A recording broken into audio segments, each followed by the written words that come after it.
Hello, good evening, and welcome back to Total Football Analysis's live coverage of the Premier League. This evening, we are bringing you Arsenal versus Leicester City. As ever, I'm your commentator, Harry Symeou, and I'm delighted to be joined once again by the fountain of football knowledge that is Lee Scott. Lee, welcome back. How are you, mate? I'm good, thanks, Harry. How are you? Not too bad, my friend. Not too bad. Looking forward to this one. Huge game at the Emirates Stadium. Arsenal looking to close the gap on Leicester City to 6 points with a victory here. Of course, Leicester looking to consolidate their UEFA Champions League qualification place. What are your initial thoughts ahead of this one, Lee, just before we run through the teams? How do you see this one playing out? I think it's very difficult to tell at this point. We're coming into a game where both teams are kind of starting to turn their form around in a positive way. Since the restart, Leicester had a little bit of a hiccup, some poor results. But obviously, then their last match day, a 3-0 win, 2 goals for Jamie Vardy, everything looks bright again. The same goes for Arsenal. They've had a couple of odd results, but then more strong performances under Mikel Arteta in recent weeks when they've looked like a team who are starting to put things together a little bit. It'll be interesting to see how they match up in terms of style of play and how everything goes on the pitch tonight. Absolutely. Lots to look forward to. Two sides, as you said, who are starting to get better. Leicester, of course, had a huge lead, didn't they? In that third place for a while, but that lead has really been cut, and Chelsea have actually gone above them this evening ahead of kickoff with their victory at Crystal Palace. We're going to take you through the two starting 11s. First of all, let's start with the hosts, the Gunners. It is Emi Martinez in goal. It's a back three of Shkodran Mustafi, David Luiz and Sead Kolasinac, with Kieran Tierney and Hector Bellerin operating as wing backs. It's a midfield pairing of Danny Ceballos and Granit Xhaka, with Pierre-Emerick Aubameyang, Bukayo Saka and Alexander Lacazette making up the front three. What's your initial thoughts on that team, Lee? Of course, Nico Pepe is on the bench. Still no Ozil, though. Still no Guendouzi either. The two are not in the squad this evening. Yeah, it's starting to look like Guendouzi and Ozil kind of had no way back into the squad the way things are shaping up at the moment. Mikel Arteta has been very intense since he joined the club and creating a culture at the club that would stand him in good stead going forward. And I think that both players have fallen foul of that slightly. It's an interesting setup for Arsenal. I think the midfield is important. Danny Ceballos will have to be sure that he pushes forward slightly to support the attack, where Granit Xhaka we expect to sit a little bit deeper, but it can mean that a two-man central midfield partnership are overmatched against three players for Leicester City. So it'll be interesting to see exactly how Arteta balances that out. I think we're likely to see Saka on the right-hand side again. We've seen that before. I think he's a multifunctional player who can play and play well in a multitude of positions for Arsenal. That's why it was so important that they sealed him down into a long-term contract. Absolutely can't disagree with any of that. Let's look at Leicester City's side. It's Kasper Schmeichel in goal. At the back, it's Kaglar Soyuncu, Johnny Evans, Ryan Bennett, James Justin. And then in the midfield, it's Mark Albrighton, Yuri Tillemans, Wilfred Ndidi, Ayoze Perez, and then Jamie Vardy and Kelechi Iheanacho. Now, I'm not entirely sure in terms of the formation what that means for Leicester City, but I'm sure we'll be able to work it out as the game kicks off. Do you think they'll go try and match Arsenal up with the back three, or do you with maybe Albrighton as like a left wing back, or do you think that it'll be something different? Potentially, it could be anything really. It could be a three-man back line, but that's something that Brendan Rodgers doesn't tend to favour. It could be as simple as a 4-4-2. It could be a 4-3-3. I think the first 5 to 10 minutes will be able to tell watchers and listeners exactly how they're setting up and what the intent is. I think that the key thing for Leicester City is that they have Wilfred and Ndidi back after a long injury off in mid-season.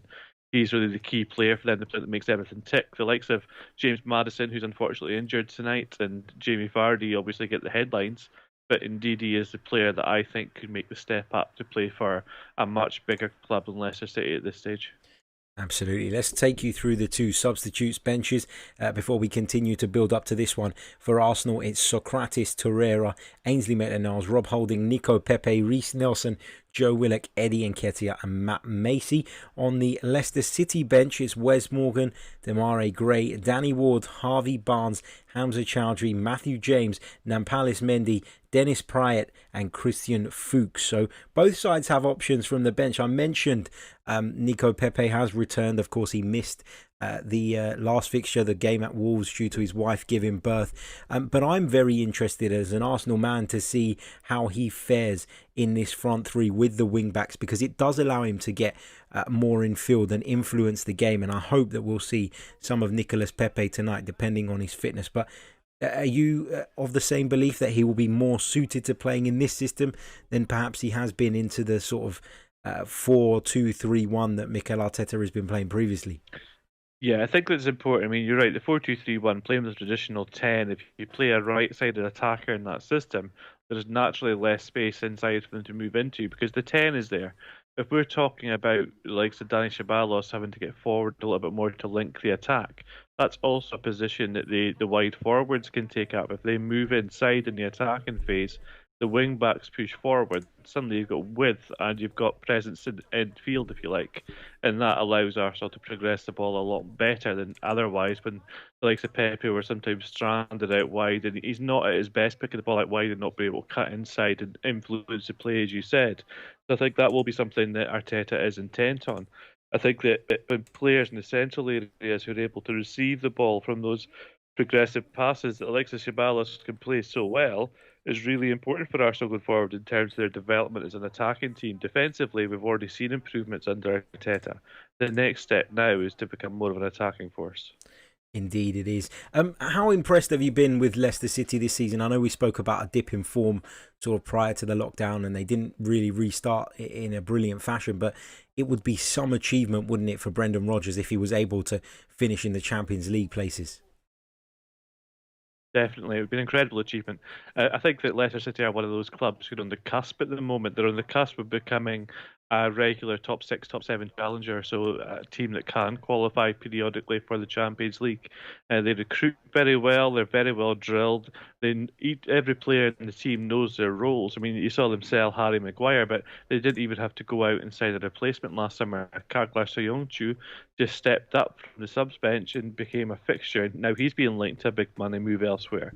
I think it'll be interesting to see how James Justin at right back continues his development, and with Ricardo Pereira, who I believe is one of the best fullbacks in the Premier League, still out injured.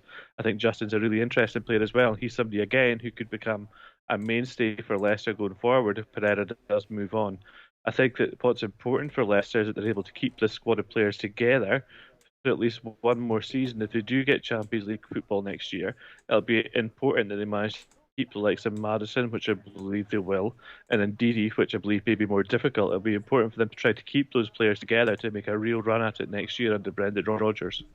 Absolutely. We're seeing Leicester City make their way onto the field now at the Emirates Stadium. Of course, an empty Emirates Stadium. We keep talking about it. We're getting used to it. Football without fans. It's not the same, but it is football of some sort at least. And you can see Johnny Evans there on your screens coming out, taking a look around the place as Leicester prepare for this one. Arsenal now making their way onto the field as well. And Lee, a lot of the talk around Arsenal lately has been about David Luiz, of course, offered a contract extension. It didn't sit very well with some supporters, but the fact of the matter is, in a back three, he has performed. He's got that talent. I mean, you really need to pair him with a defender who can defend, who'll cover round and doesn't want to be on the ball, if you like. You want David Luiz. I mean, we talked the last time we covered Arsenal, Harry, that David Luiz playing for Chelsea in a back three system under Antonio Conte played some of the best football of his career, so he is capable of it. I think it's important that Mustafi and Kolasinac are able to cover for him, because we've also seen, obviously, the huge mistakes in his game, and they're still fairly evident. So he'll have to get on the ball tonight and be progressive with his passing. But in the defensive phase, if I were Leicester City, I would be targeting him wherever possible. Yeah, I'm sure they will be. I'm sure they'll be looking at a couple of players in that Arsenal back line and thinking that they can get at them. Shkodran Mustafi is known to make an error from time to time. And let's not forget that Sead Kolasinac is not naturally a central defender. He is being asked to play as part of that three at the moment. Interestingly, though, as we were speaking in the build-up about Leicester maybe going with a back three, the television pictures are showing it that way. I don't know if that is actually going to be the case. And like you said, within a few minutes we'll be able to tell. But it looks as though Ryan Bennett may be making up that back three alongside Johnny Evans and Kaglar Soyuncu. So interesting to see that. Jamie Vardy, Lee's been in excellent form once again this season. 21 goals in the Premier League so far. 33 years old, still doing the business, and doesn't seem to have lost even a yard of pace yet. No, certainly hasn't, and that's due to the fact that his early development in football, he was a bit later getting started in professional football, as we all know, coming up from the non-league. So he doesn't have the same level of minutes in those legs that some players do, who may have made a breakthrough 18, 19 at this level, and over the course of their career, that period of time takes its toll. Jamie Vardy still looks fresh, and he's the perfect striker to capitalise on any team who likes to play with a high defensive line, because he's not interested in anything else other than playing on the shoulder of the last defender and looking to make those runs behind the defensive line to stretch them and try and get onto through balls. One of the most deadly strikers in the Premier League still, and there's nothing to say that he won't be for another couple of seasons yet. Indeed, and he's also got 9 goals in his last 10 appearances against the Gunners, which doesn't bode well for Mikel Arteta's men this evening. We're almost ready for kickoff. No, it doesn't indeed. Mikel Arteta just looking on there. He will be pleased with what he's seen from his side in the last few weeks. They responded to a couple of early defeats. They've tightened up defensively, not conceded a goal in their last 3 Premier League fixtures. But Leicester City will no doubt be tougher opposition this evening. It's interesting to see if Brendan Rodgers does go for a back three system. He's not known as a terribly tactical, flexible coach. He's normally somebody who's quite wedded to the systems that he uses, and those are based around a back four. So it'll be interesting to find out after the game the reasoning behind this, if he shares any of it. But it's certainly a back three looking at it there. Yeah, it certainly looks that way. And it could be because he's trying to respond to what Arsenal have been doing in recent weeks. And, that's a sign of the progress that Arsenal have shown in the last few games. If a manager like Brendan Rodgers is coming to town and changing his formation. Lots of smiles on the Arsenal players' faces at the moment. Fingers crossed for my sake that will be the case come the end of the night. But we're about to get underway here at the Emirates Stadium. Arsenal in their traditional red and white shirts, white shorts and white socks. They'll be attacking from left to right as you look on your television screens, and Leicester are wearing all blue. They'll be shooting from right to left. Chris Kavanagh is the man in the middle this evening as he blows his whistle and the players take to the knee in support of the Black Lives Matter campaign. You can just see the banner there at the Emirates Stadium too. Here we go. We're underway at the Emirates Stadium. It's Arsenal versus Leicester City coming to you from the Emirates Stadium. I'm Harry Symeou. I'm joined by Lee Scott. If you're watching us via YouTube at the moment, you can download the Hot Mic app and you can synchronize our commentary with your television screens. Big hello to Andrew Franjamore, who's joining us as well. And he synced the commentary to the television. Thank you very much, my friend. Here is Wilfred Ndidi into Iheanacho, dispossessed by Kolasinac, and it's with Ceballos now. Xhaka. David Luiz getting an early touch on the ball. Here's Mustafi under pressure from Ayoze Perez. Bellerin steps inside into Bukayo Saka.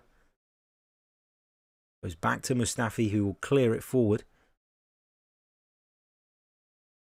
Definitely is a back three from Leicester at the moment, isn't it, Lee? Yeah, it looks like Sionchu on the left, Johnny Evans central, and then Bennett on the right hand side of a back three. Could be that they're very interested in what the front, the wide forwards are going to do for Arsenal. Saka and Aubameyang play inside. That'll leave a man-to-man situation with the defensive line and those 3 forwards. Bukayo Saka on your screens there, of course. Just signed a long-term deal with the Gunners. Scored his first Premier League goal for Arsenal at Wolves on Saturday. A finely taken goal as well. Yeah, took it well. He did, and it was about the presence of mind that I was impressed by. The way he just checked back and read it. He didn't put power on it either, even though it was on his left foot. He just guided the ball in. That's quite uncommon for a young player to have that presence of mind. Absolutely, that level of composure as well. Here is Wilfred Ndidi infield to Iheanacho. Just gets the ball trapped in his feet. Lacazette into Aubameyang just inside the Leicester penalty area. Cross into the box. Sionchu gets his left foot on it. Xhaka's underneath it, but Ndidi wins it. Iheanacho takes it down. The referee's just paused play here for a moment. Said Kolasinac is down, injured.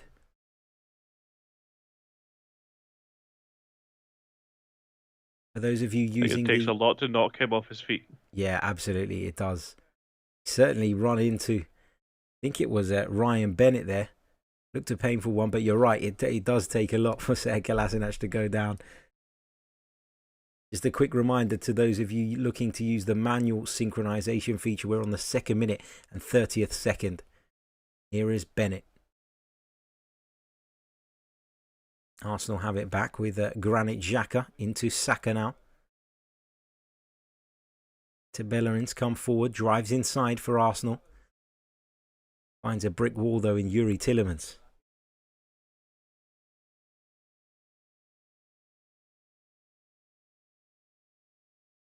Bellerin's going to take the throw in for the Gunners on this near side.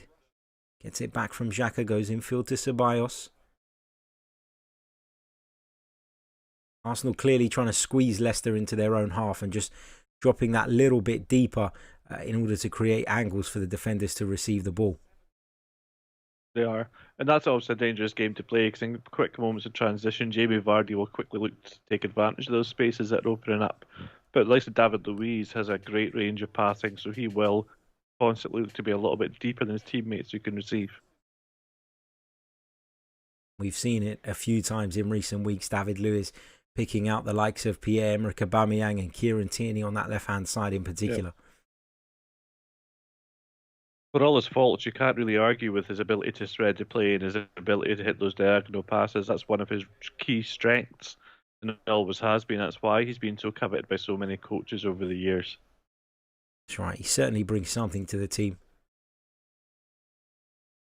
Kieran Tierney looks to get him behind there. The ball just almost held up, and he's done really well to get away from Justin. Puts the ball into the box. Saka with a touch. He's just taken it a little bit too far wide. Difficult ball to get under control, though, and Söyüncü will get it clear for Leicester City. Here's Aubameyang as Arsenal come again. You can just see Aubameyang tucking into that half space, can't you? Because Kieran Tierney will occupy those wider channels. That's a great ball in behind for Bellerin. Lovely check inside. Hector Bellerin looks to create the space for the shot. It's fired at goal. It looks as though the flag's gone up, though. Took an awful long time.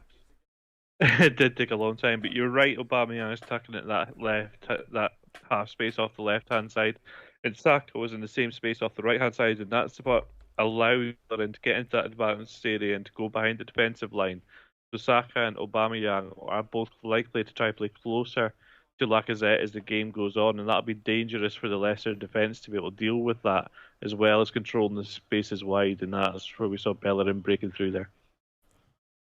A lot of Arsenal fans have sort of been complaining in recent months about the fact that Aubameyang has been asked to play from the left-hand side, but actually, and interestingly, statistically, he's been more clinical playing in that position, particularly in this system, which allows him to drive inside.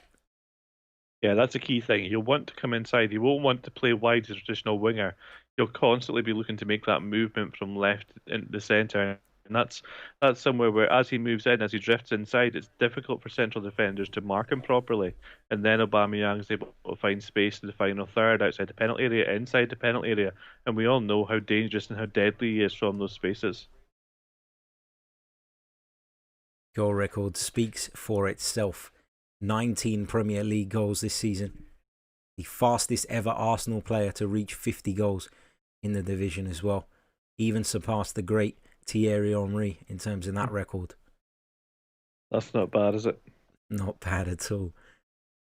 Ball's back with Kasper Schmeichel now. Under a bit of pressure from Bukayo Saka, goes long. Ayoze Perez with the flick on. I think he anticipated Mark Albrighton perhaps making the run there, but the former Aston Villa man wasn't interested. Mustafi plays it forward towards Lacazette.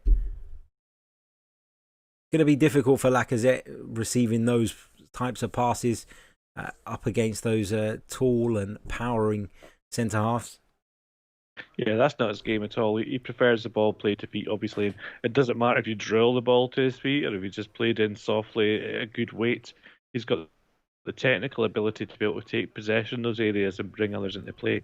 He's one of the best hold-up strikers, I think, in the Premier League at the moment in terms of his ability to play with his back to goal. But he's also still deadly in front of goal, as we saw in the last match day against Wolves. That touch that he took quick goal to take it around the defender before he finished across the face of the goalkeeper was textbook striking for a young player. Was indeed, and we were delighted to see him get the goal because he's not had a great time away from home in terms of his No. outputs. I think that was the first time since February 2019 he'd scored away from home in the Premier League for Arsenal. So a big monkey off of his back there. Yeah, and it's good to see Nketiah getting game time and getting minutes. That's important for his development. But I think Lacazette still gives you that a little bit extra in terms of being a pure clinical goal scorer, as well as being able to take others into play before he then spins it in the area. Here is Iosi Perez in field. Tielemans to Ryan Bennett. With Johnny Evans now as Lacazette presses. Here's Söyüncü. Nice take. Into Jamie Vardy. Spreads the play out to this right-hand side where James Justin's come forward for Leicester City. Plays it inside to Iheanacho. Always going to look to shift it onto that left foot is the former Manchester City forward. Here's Ndidi. Into Tielemans. Into Iosi Perez. Looks to play it inside towards Jamie Vardy, but David Luiz got an important foot to it. Perez does really well to get away from the Arsenal defenders once again. Jamie Vardy, ball breaks to him after a little bit of luck, but Emi Martinez will comfortably gather that. Shot was straight at him. And that's just one shot away now for Jamie Vardy. I'd expect him to get a good few in this game. He's the kind of player who will take those snapshots from space, but we've already seen an important tactical aspect of the match that we're going to see there with Iosi Perez able to receive the ball. Now, when he's playing he's playing as a 10 at the moment behind Iheanacho and Vardy, and Arsenal have no free player that's able to pick him up and mark him comfortably. So the two midfielders for Arsenal are matched up against the two midfielders for Leicester. But then with Iosi Perez being able to play behind that midfield of Arsenal, Arsenal are going to have to be really careful about blocking passing lanes and not letting him have too much time on the ball. 7 goals for Iosi Perez in the Premier League this season. Decent return. Yeah, I think he's a player who's always struggled to really have a defined role. Even at Newcastle, he played as a 9, he plays a right winger, he plays a 10. You sometimes get these players that you get to a point in their career that you really need them to nail down a single position and to finalise their development in that area. So being able to play in all these positions is great from a squad building perspective, but maybe not great for the individual player. Indeed, I think I agree with you. He's certainly been a victim of that. Leicester have a free kick and an opportunity to get the ball into the Arsenal penalty area, perhaps. Tielemans to drive it in towards the box. Ryan Bennett's underneath it, but Mustafi gets up and gets it clear. Here's Lacazette, skips past Ndidi, thinks about releasing Saka. Didn't quite make the run that the Frenchman was hoping for, though you can see him gesturing to the youngster. Bellerin a little bit slow in possession there. Lacazette just exchanging some words with Saka once again. I'm not sure and what that's he something wanted. that help Saka's development. It will, but I'm not sure what he wanted there.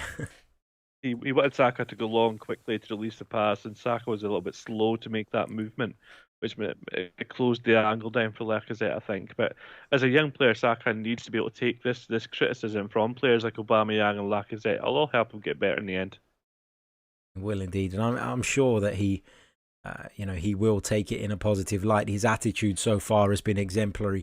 Even in his interviews, he comes across as such a humble young man who's just delighted to be where he is at the moment and taking every opportunity with both hands. It's interesting when you compare his attitude with that of Maitland-Niles. I mean, Saka's been asked to play in lots of different positions, and so is Maitland-Niles, but Saka just gets on with his game, while Maitland-Niles has a little moan about it. I think that tells you a lot about the players. It does, and that's something that I've pointed out on numerous occasions over the last few months. Saka's attitude has been exemplary and should be an example for many to follow. Leicester City have a corner kick, an opportunity once again to test this Arsenal defence. It's Mark Albrighton, plays it short to Perez. Well worked, Albrighton has it back, low cut back, and it's driven towards goal by Kelechi Iheanacho, but Martinez got down and made a smart stop. That was very well worked for Leicester. They pulled Arsenal out towards the ball. It was a rehearsed routine. As soon as Arsenal thought the ball was going to go to the 6-yard box, just pulled back to Iheanacho. You should have done a lot better with that finish from really a central area. You should have been hitting the ball wide of the goalkeeper there from that angle. Just see it again. Hector Bellerin a little slow to get out there. Brighton cuts it back, and it's driven, as you said, it's right down the centre of the goal. It's an easy stop in the end for Martinez. But Leicester are just growing into this. They're starting to grab a foothold on the game in this last few moments. They are. It's a difficult game for both teams, I think. I mean, we always say that after the first 10 minutes, you'll see the tactical shape of the game start to take shape a little bit more. You'll start to understand exactly what the two teams are trying to do. I think Leicester are wary of Arsenal. They're wary of the likes of Aubameyang and Lacazette and wary of allowing them space in the final third. But as the game goes on, they will come into it a little bit more. The problem they have is that their midfield, they're playing a double pivot at the moment with Tielemans and Ndidi, both excellent players in their own right. But normally they have Ndidi tucked behind as a six, and that creates different passing angles. So it's difficult for those two players at the moment to connect properly and progress the ball for Leicester. I think having watched the replay, that was probably a better stop by Martinez than we've given him credit for, considering it went under Mustafi's legs, who was clearly blocking his sight. It was struck with power as well, but you would just expect a striker at this level to be able to put the ball a yard or two to the corner, and that would have made it a much more difficult stop for the goalkeeper. Sure. Arsenal with a throw in line with the edge of their own penalty area. Bellerin will take it. Lacazette under pressure from Johnny Evans has conceded a throw in. Here's Ayoze Perez. He's played it back to Mark Albrighton, who had moved. And you can see the last 5 minutes action areas, 39% of it has been in the Arsenal defensive third, 61% in the middle of the park. And Arsenal have struggled to get the ball into that Leicester defensive third.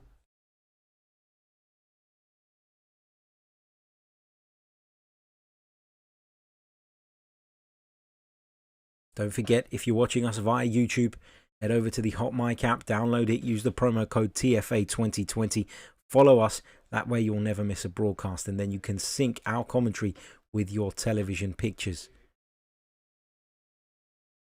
Nice interception from Kolasinac. Aubameyang looks to pick it up. It was a heavy touch, though, from the Arsenal striker. Here's Mark Albrighton on this near side for Leicester. Goes back to Symeou.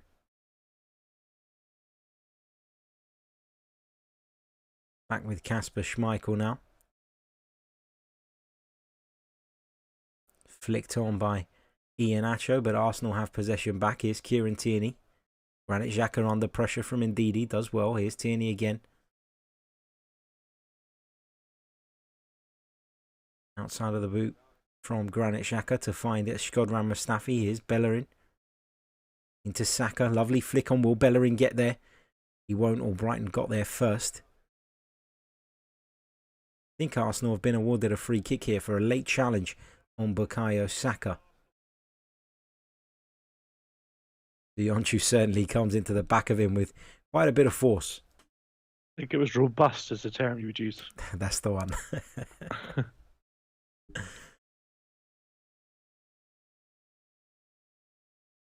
Looks closer to the touchline than that, but we'll take it. Shkodran Mustafi stands over this free kick. Hardly renowned for his set-piece deliveries. Played into the box towards Aubameyang. Looks to try and bring it down. But it was always going to be extremely difficult to pluck that out of the air. Quite a strange delivery, quite straight towards the goalkeeper. Aubameyang would have been doing well to get more on the ball than he did. I think dropping the ball in that area is a good idea, but really he wanted to be a little bit more wide so he could whip the ball a little bit more. Tierney gets his head to the ball. Xhaka flicks it on. Aubameyang into Lacazette. Xhaka's continued his run. Saka's made one on the right-hand side. Saka again in space. Can Lacazette find him? Instead he goes to Aubameyang, who just wasn't aware of what was behind him. Here's Dani Ceballos. Into Xhaka. He's got Tierney to his left. Tierney one-on-one with the fullback. Delivers in towards that near post, and it's cleared by Johnny Evans, and he's conceded a corner kick.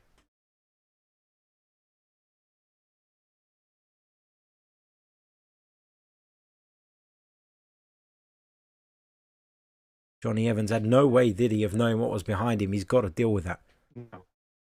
You'd expect an Arsenal forward to be in there as well. Lacazette should really be attacking that space at the near post when the ball's wide in that area. Tierney has got a good delivery from wide areas. 17 minutes played. Arsenal have a corner kick.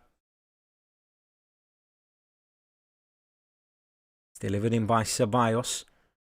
Johnny Evans gets his head to it. Leicester City looking to create a counter-attack here. Granit Xhaka gets back well and prevents that from happening. Tierney forced all the way back to Emi Martinez though. Played a nice pass into Hector Bellerin. He did.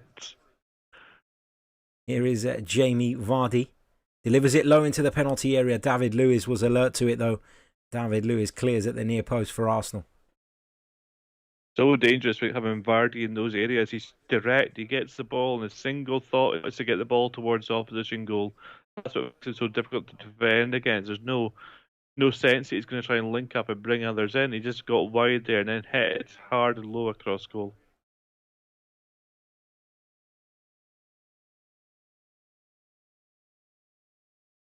Perez just unable to get that under control. Arsenal look to work it clear.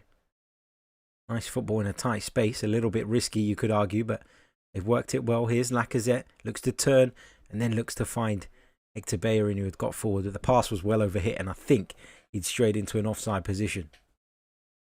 Interesting. You're right to say that those tight spaces can be risky to play in, but I think we're seeing that more and more for Arsenal under Arteta. And that's something that he's obviously learned from Pep Guardiola and the Spanish style of play. He's happy for those short combinations because it allows you to progress the ball, but it also means that if you lose the ball, you can counter press very quickly. Ball in towards Saka. Soyuncu got ahead to it. It's a little bit of a mismatch, isn't it? Soyuncu and Saka, and we've seen on a number of occasions in this first 90 minutes or so that Saka struggled a little bit physically with the Turkish international's presence. Yeah, I think that Arsenal need to find a way to stretch the space behind. Aubameyang fires towards goal. His shot takes a deflection and runs through to Bukayo Saka on this right-hand side. Nice turn. Checks back. Inside to Bellerin. Lovely combination football between the two. And Arsenal have another corner.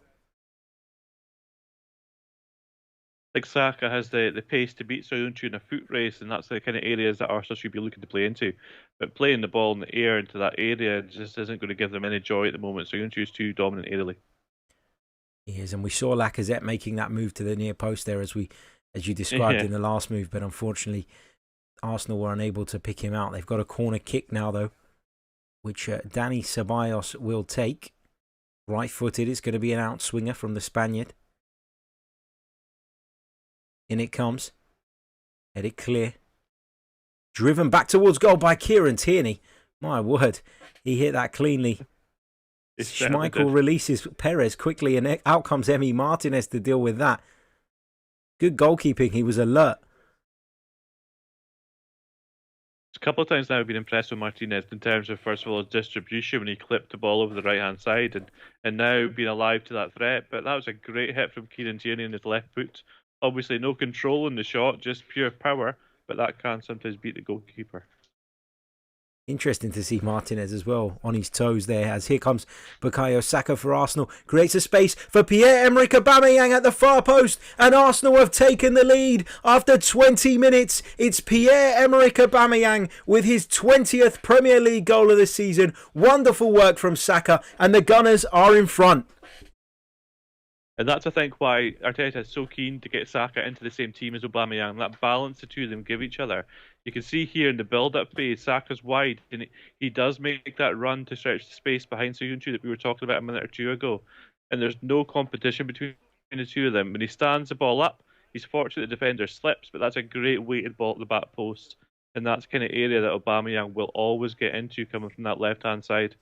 It's all about the weight of the ball and the pace of Saka, and then his ability just to remain composed in the final third and not to panic and not to rush his pass into Aubameyang. And what a pass that is from Dani Ceballos as well, to split the Leicester City defence, perfectly weighted in through the channel. Brilliant work, and you can see from Mikel Arteta's reaction just how delighted he is with that goal. You can't blame him. That goal now sets them up for the rest of the game. I think Leicester will come forward a little more, and that'll give Saka and Aubameyang that space behind the defensive line that we're talking about that they really need to access. They need to try and hit that more and more as the game goes on. It's Bukayo Saka's 5th assist in the Premier League this season. Made 22 appearances, almost 1 in 4. For somebody who's played left back for the majority of those appearances, that's a pretty decent record. I don't think you'll see him at left back more often now with Tierney back in the team, but it does give them that ability to play him in different roles and different positions, and it'll be interesting to see exactly how England use him as the player develops and reaches the kind of the older stage of his career, because there's no doubt he will be an England international. Yeah, Emerick Aubameyang closing in on Jamie Vardy in the race for the Golden Boot. Just a single goal separates the two now as we pause for a drinks break. It's raining in London. What do we need a drinks break for, Lee? There's been a lot of talk in the last couple of days about these drinks breaks being more like coaching breaks, and we saw that in the Wolves match. Arteta was very animated as he is now, and that's his way. Obviously, he's almost a carbon copy of Pep Guardiola with the way that he's so expressive and when he's coaching and giving instruction to his players. But there's some people who are not happy that coaches are allowed to give instructions. But what do they expect? That's exactly what a coach should be doing in these moments. Yeah, I've seen Chris Wilder have a little bit of a moan about it after the Arsenal game. And he spoke about Mikel Arteta doing it. And he was just a bit like, I understand it's not a coaching break officially, but nothing is stopping him barking out instructions to his team and trying to counteract anything. I don't know if you saw it from the game.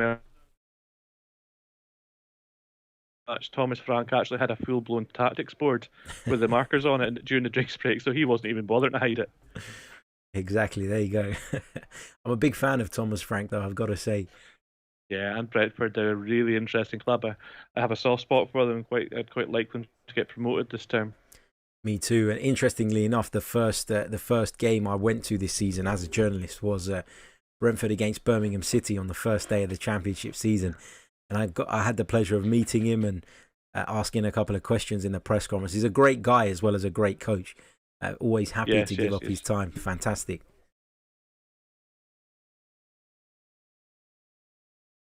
"24.5 minutes played here at the Emirates Stadium. It's Arsenal 1, Leicester City 0. Pierre-Emerick Aubameyang's goal, the difference between the two sides so far.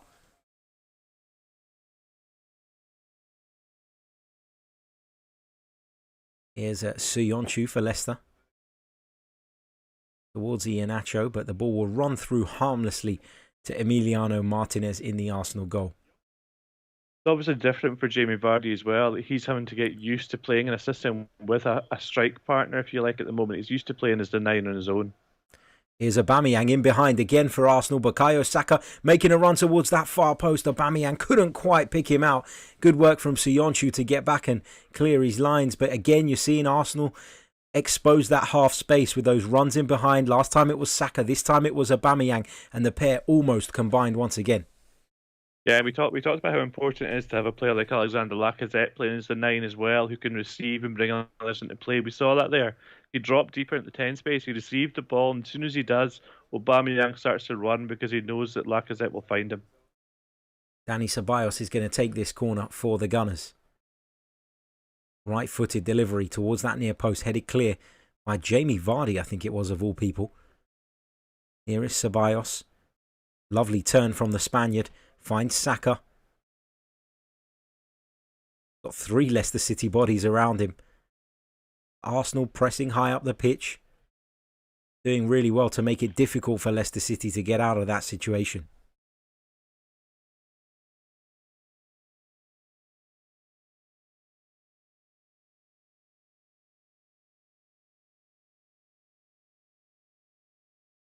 Big hello to everybody who's watching us via the Hot Mic app at the moment, and to those, of course, who are watching us via the Chronicles of Aguna YouTube channel, or those watching us via the Total Football Analysis YouTube channel. Don't forget, get your questions in, and we'll go through as many of those as we possibly can between now and the end of the broadcast. Arsenal have a throw on this near side. Lee, there's been a lot of talk about Arsenal potentially trying to hold on to Dani Ceballos for one more season. He's really improved in the last few weeks, hasn't he? Are we starting to see the Dani Ceballos that everybody was talking about prior to his arrival?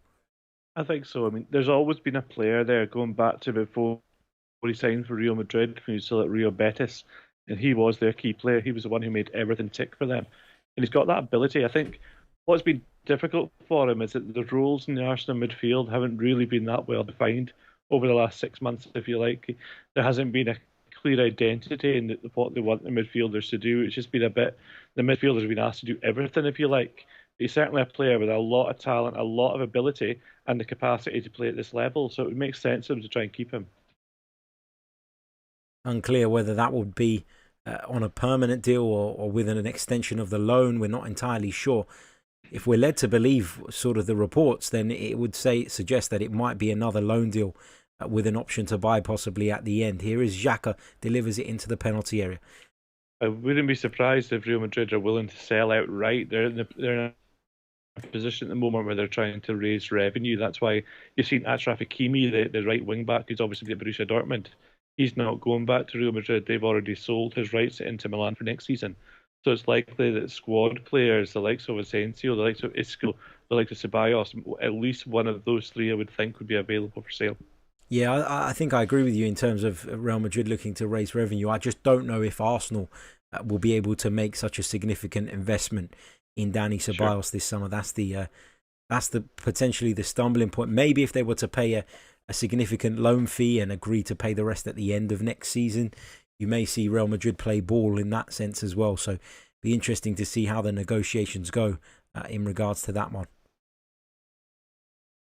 I think prices in general, nobody knows exactly what they're going to be, but Leroy Sané moving to Bayern Munich for just over 50 million as opposed to the 100 million that he was originally quoted. That kind of tells its own story. Here's Saka from the angle, drives it towards goal. You just feel he's got to do a little bit better there. Never really got hold of the shot, Bukayo Saka, and Schmeichel saves with his feet. Again, though, a good pass at the feet of Lacazette. He's able to take the ball, turn, find his teammate. A lot of strikers, again, would just go for goal when they're covered in that area. You're right, though, that you can see the hesitation just as he controls the ball. The ball sits well for him, but he has to hit that with a little bit more power, a little bit of a better angle across the face of the goalkeeper. Try and hit that far post, and Michael could well be beaten. Arsenal have a corner, and this time it's going to be Bukayo Saka to take it. Left-footed, in-swinging delivery from Saka. Right into the 6-yard box there. I think it was Iheanacho who got a touch to it. In the end, Arsenal have another corner.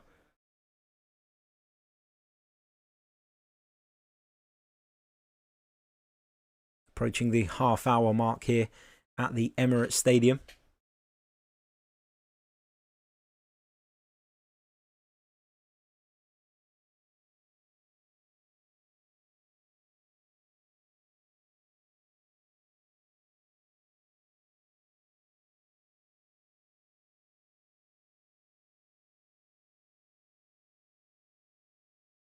In comes the delivery from Ceballos towards that near post. A couple of Arsenal players made a move there.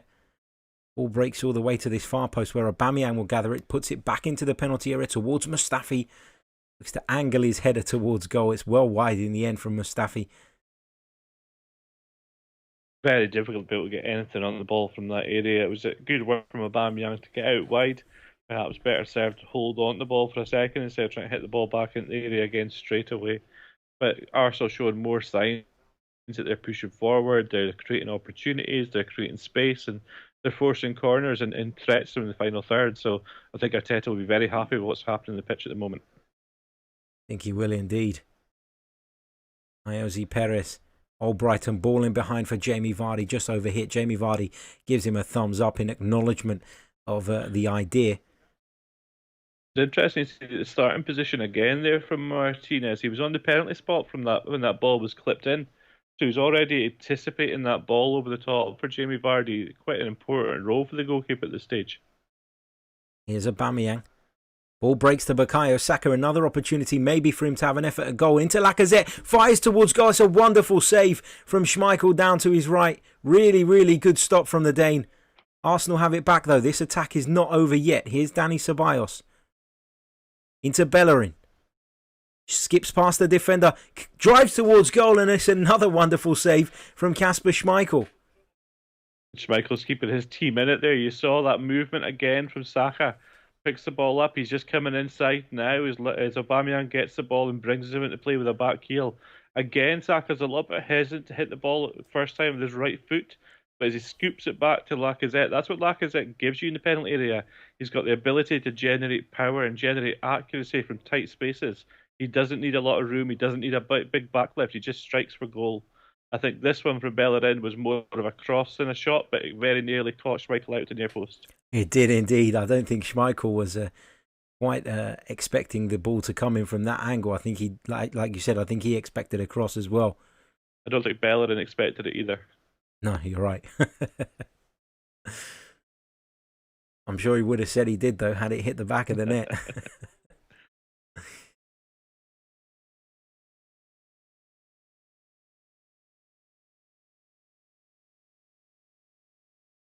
Arsenal with another opportunity to get the ball into the penalty area. You just feel they have to take these opportunities, though. Yeah. 7 corners so far from the Gunners. Saka delivers, left-footed. Vardy's at the near post to deal with it.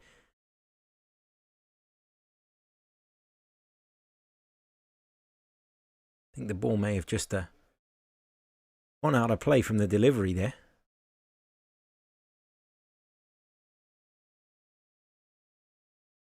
Here's Kaglar Suyonshu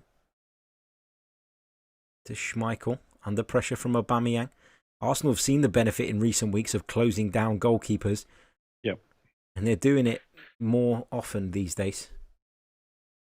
Very deliberate in this game. They're looking to close down that space to prevent Leicester from playing forward too quickly, and they're doing it well at the moment. But that's something the likes of Saka, Lacazette, and Aubameyang give you, given their pace, their ability to close and press, and it's very difficult for defenders to get the ball comfortably in these areas because the Arsenal forwards can be on them so quickly. Here's Johnny Evans into Iheanacho. James Justin back in field to Iheanacho. Tielemans. Good defensive work from Bukayo Saka there.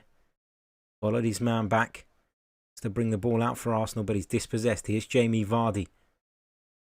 Iheanacho making a move in the penalty area. The ball's broken to him, and Leicester City have levelled it. It's Kelechi Iheanacho. I think the flag's gone up. Or is it a foul? Because he certainly was involved in the tussle with the Arsenal defender. We're just going to see this again. You see Jamie Vardy certainly involved in a tangle with Kolasinac, isn't he? You can see the linesman flagging straight away when he saw the contact between the two of them. But again, you see the danger of Jamie Vardy in those areas. It's strange for him playing in front too. He's picking up the ball more at the left-hand side than he would normally. Normally, he's able to move centrally as well. But that was a great cross from Vardy in the area, and he actually was in position to finish. And unfortunately for Leicester, he had made the foul. There's no doubt it was a foul once you see it back. Yeah, for sure.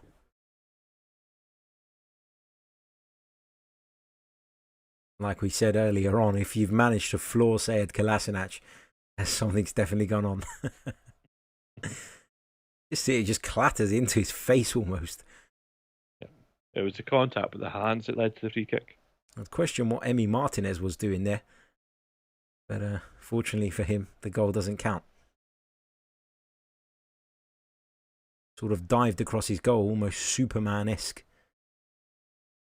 Been impressed with Martinez so far, so it would be unfortunate for him to concede like that.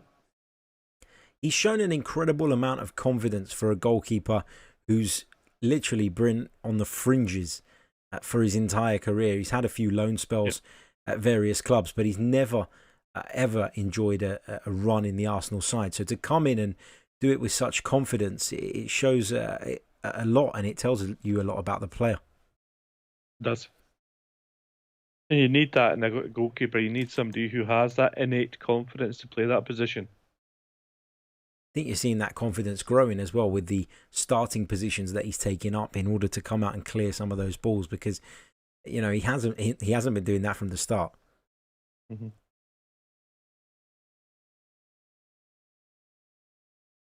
Ball towards Jamie Vardy again. Looks to almost flick it onto himself there. Leicester have held on to possession here, though. Delivered into the box by Albrighton. Looked as though it took a deflection there. Ended up in the hands of Martinez to Arsenal's relief.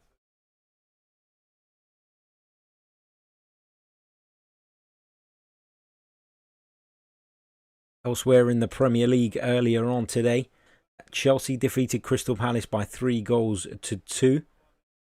Slightly fortunate to hold on to the 3 points there. I think Palace hit the bar in the dying embers of that one. Watford with a huge win against Norwich City in terms of their relegation hopes as well. So plenty going on in the Premier League today. I think Norwich City are all but down now. One more match, you'd potentially see them return to the Championship, and it'll be interesting to see what happens to their team then. The likes of Max Aaron, Jamal Lewis, Symeou Buendia, Cantwell, all very highly rated and highly coveted by their Premier League clubs. They are indeed. And that's a huge win for Watford, though, isn't it? Because it opens up a 4-point lead between themselves and Aston Villa. I know Villa have played a game less, but it just puts so much pressure on Dean Smith's side going into their next fixture. It does.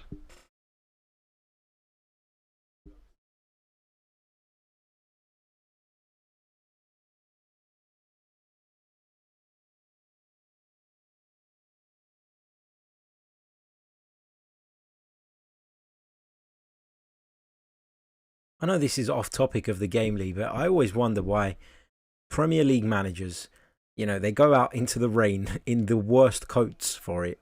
And you just wonder, don't you? I mean, what is going through your head? Just because you're a Premier League manager, it doesn't mean you have to get wet, does it? They should have all taken a leaf out of Arsene Wenger's book. Absolutely. He'd have been out there with an overcoat and an umbrella of some kind. It was that famous Arsene Wenger sleeping bag jacket. As Bellerin delivers towards the far post, Lacazette heads towards goal. But it's into the hands of Kasper Schmeichel, and it's another good opportunity that goes begging for Arsenal. We were just chatting there, but it's important to note the position of Bellerin when he hits that ball in the centre. That's something we've seen more and more under Mikel Arteta. The willingness of the right back in particular to move into that half space and to become an inverted player. That space is so important in terms of progressing the ball, and we saw how dangerous it is there. As Bellerin moves inside, the defenders aren't able to cope with his movement, his positioning, and a great weighted cross. Again, though, you feel that Arsenal have got to take one of these chances. They absolutely have, because they're building up and they're not taking them at the moment.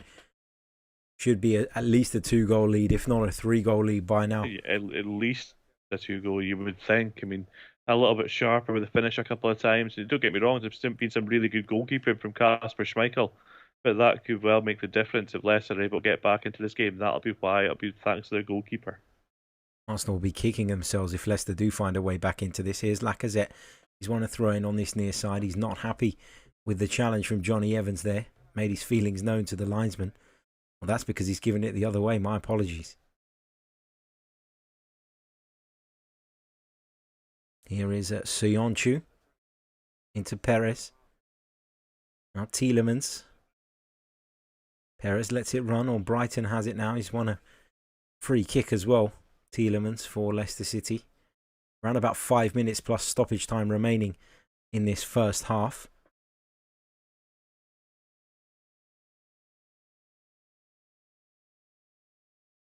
Here's Tielemans.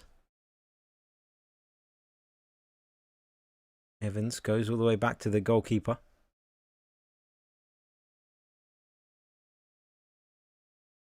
Played short to Johnny Evans. Now Symeou.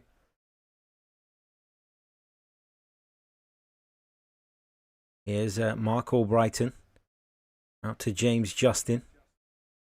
1-on-1 with Kieran Tierney. Aubameyang's got back to help him. Here's indeed infield.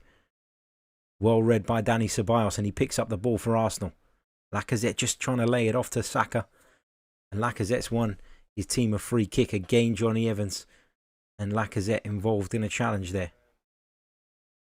And again, that's what you want for your centre forward. You want them to drop into those spaces, be willing to receive the ball with their back to the opposition goal in those dangerous spaces. And even winning a free kick there allows Arsenal to build and now attack from a more advanced platform.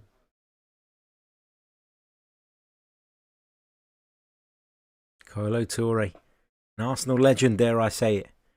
An Arsenal invincible. Very highly rated young coach as well. Wish him all the best in his career. There's Freddie Ljungberg on your screens as well, of course. Took temporary charge of Arsenal earlier on in the season.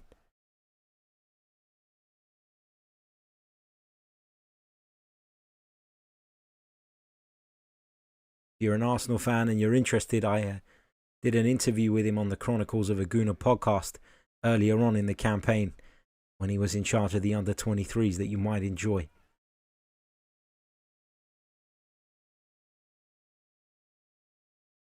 Here's David Luiz for Arsenal. Here's Mustafi. Ball into Lacazette, who's been really, really good so far, hasn't he, Lee? He has been. He's been able to do everything you want a modern striker to do, other than finding the net yet. And he has had two good opportunities already. But his link-up play has been excellent. The positions he's taken up, his movement is good. He looks sharp. But that's probably the result of the fact he's being pushed for first team minutes by Eddie Nketiah. That's why it's important to have those players who will challenge one another for first team spots in your squad. Of course, there's a small matter of the North London derby to come this weekend as well. Everybody will be desperate to nail down their places for that one. Yep, definitely. Here is Albrighton. Back inside, Tielemans takes a touch. Squares it to Ndidi. Here's Ryan Bennett. Evans to Symeou.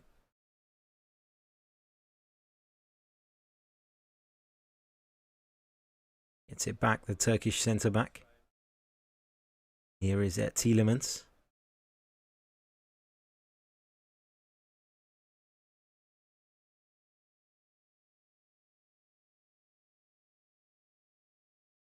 Here is Symeou once again. Into Ayoze Perez. Just has a little look over the shoulder before laying it off to Albrighton. The ball breaks in the Arsenal midfield and Granit Xhaka picks it up. Releases it just in the nick of time, actually. Lovely knock on there from Bukayo Saka. Hector Bellerin is coming down this right-hand side for Arsenal. Looks to cut it back into the penalty area. Back came James Justin to get a foot on it. Looped up into the air and Kasper Schmeichel gathered it in the end. But just another sign of Arsenal breaking in behind that Leicester backline. Yeah, that was very impressive there from Bellerin. You saw him looking. He was waiting for Aubameyang to make a slightly deeper run at the penalty area to create separation between him and Lacazette to make the angle for the pass. Just unfortunate for Arsenal that Justin was able to get back and move the ball away. Godran Mustafi's gone down here for the Arsenal. He looks to be in quite a bit of pain, and Jamie Vardy, apologies, was very quick to check if he was okay. So we just wait for the replay here. You see Mustafi putting his body in the way, and you see Vardy's boot catch him. Completely accidental. This is Vardy hits the ground and spins round. There's nothing he can do to prevent that, I don't think. You can see the pictures there. He's already quite worried about Mustafi.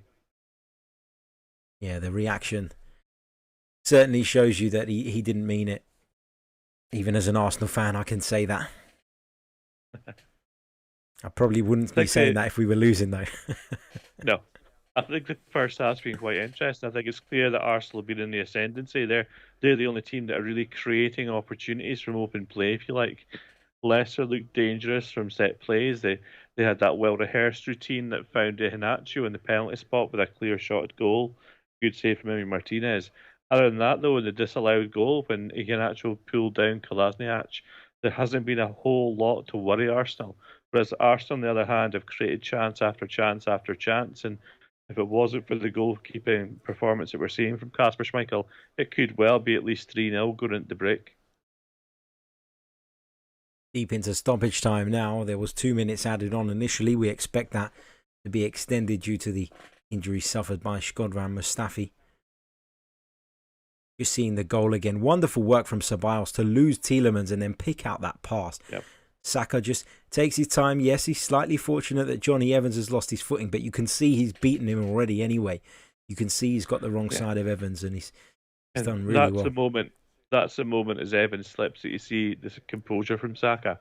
Be easy for a young person then to have already in their mind, because Saka knows he's looking for that pass, but as Evans slips, the opportunity will light up in his head that Saka could go at goal. But instead, he sticks with the original plan. He's composed, he's calm, he waits the pass well, and it's an easy finish.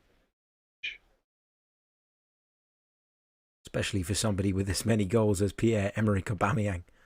Yeah. Here is Aubameyang underneath that one. Ryan Bennett got there first, though. Kolasinac hooks it back into the Leicester half. Tielemans gets up high. It's Kolasinac up in the air again, and he's caught there by Kelechi Iheanacho. Clash of heads.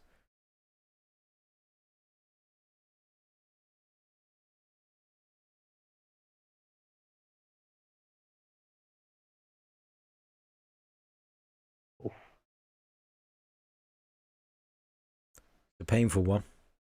It was. I think Ian actually came off worst. Most people do against Sead Kolasinac.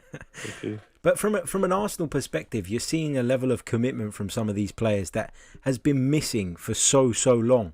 And it's so refreshing to see them competing for every ball, fighting for every challenge. You know, Mustafi, a few minutes ago, willing to put his body on the line to get there in front of Jamie Vardy. Kolasinac putting his head in there, knowing that he was going to get clattered. That level of commitment just hasn't been there for the Gunners in so long. And that's the culture that we were talking about that Arteta is so keen to implement the squad. He wants players who are willing to put in that level of commitment, because you want that commitment, and then the technical ability and the tactical ability will come after that. But you want to get that sorted defensively first of all when you come into a club, and that's what Arteta's done very well. He's currently following a process that I think will stand him in good stead in the long run.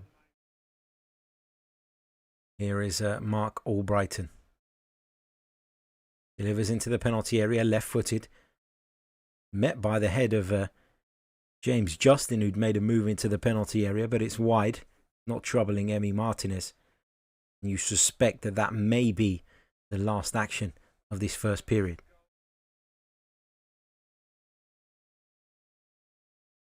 There it is, half-time whistle has gone at the Emirates Stadium. It's Arsenal 1, Leicester City 0. Pierre-Emerick Aubameyang's the goal, the difference between the two sides, but in truth, the Gunners could have at least had a couple more. Kelechi Iheanacho had the ball in the back of the net for Leicester City, but the goal was ruled out due to a foul on Sead Kolasinac in the build-up.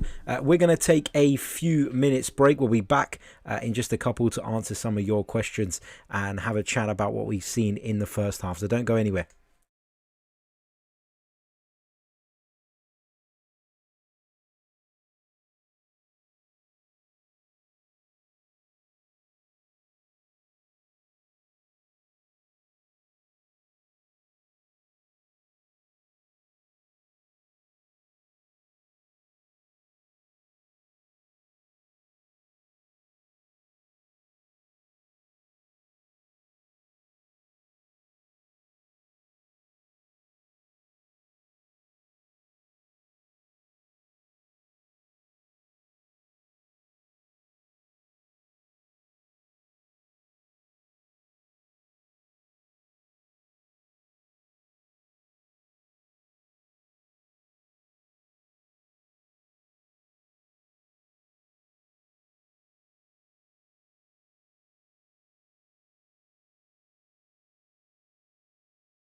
Hello and welcome back to Total Football Analysis' live coverage of Arsenal versus Leicester City. The Gunners currently lead Brendan Rodgers' side by a 0-0. Pierre-Emerick Aubameyang on the score sheet after Bukayo Saka played a wonderful ball across the penalty area to find the Gabonese striker.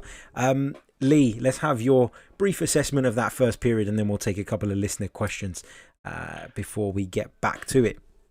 I think we touched upon it for half time. I think it's been very much a case of Arsenal in the ascendancy, their ability to create chances from open play, from passing combinations, quick transitions, access to space behind the Leicester defensive line has been really important. Leicester have struggled a little more. You haven't seen Jamie Vardy be quite the threat that we were used to being. He did pick up the ball twice on the left-hand side, two dangerous crosses, one of which was ended in the disallowed goal for Kelechi Iheanacho. But from open play, Leicester really struggled, and I think a lot of that problem is coming from their structure with Wilfred Ndidi and Yuri Tielemans playing as a double pivot in the centre midfield. There's no depth in terms of players and players behind, so no passing angles to progress the ball through that space. Ayoze Perez has really struggled to affect the game from that 10 role, and we're seeing him drift more and more out to wide spaces to try and pick up possession. So at the moment, as things are going, I think that Arsenal will very much be the happier team. Absolutely, I'm sure they will be indeed. And as we were saying during the first half, we've fingers crossed they don't come to rue some of those missed chances in the first period. Let's have a look at some of the questions that we've got coming through.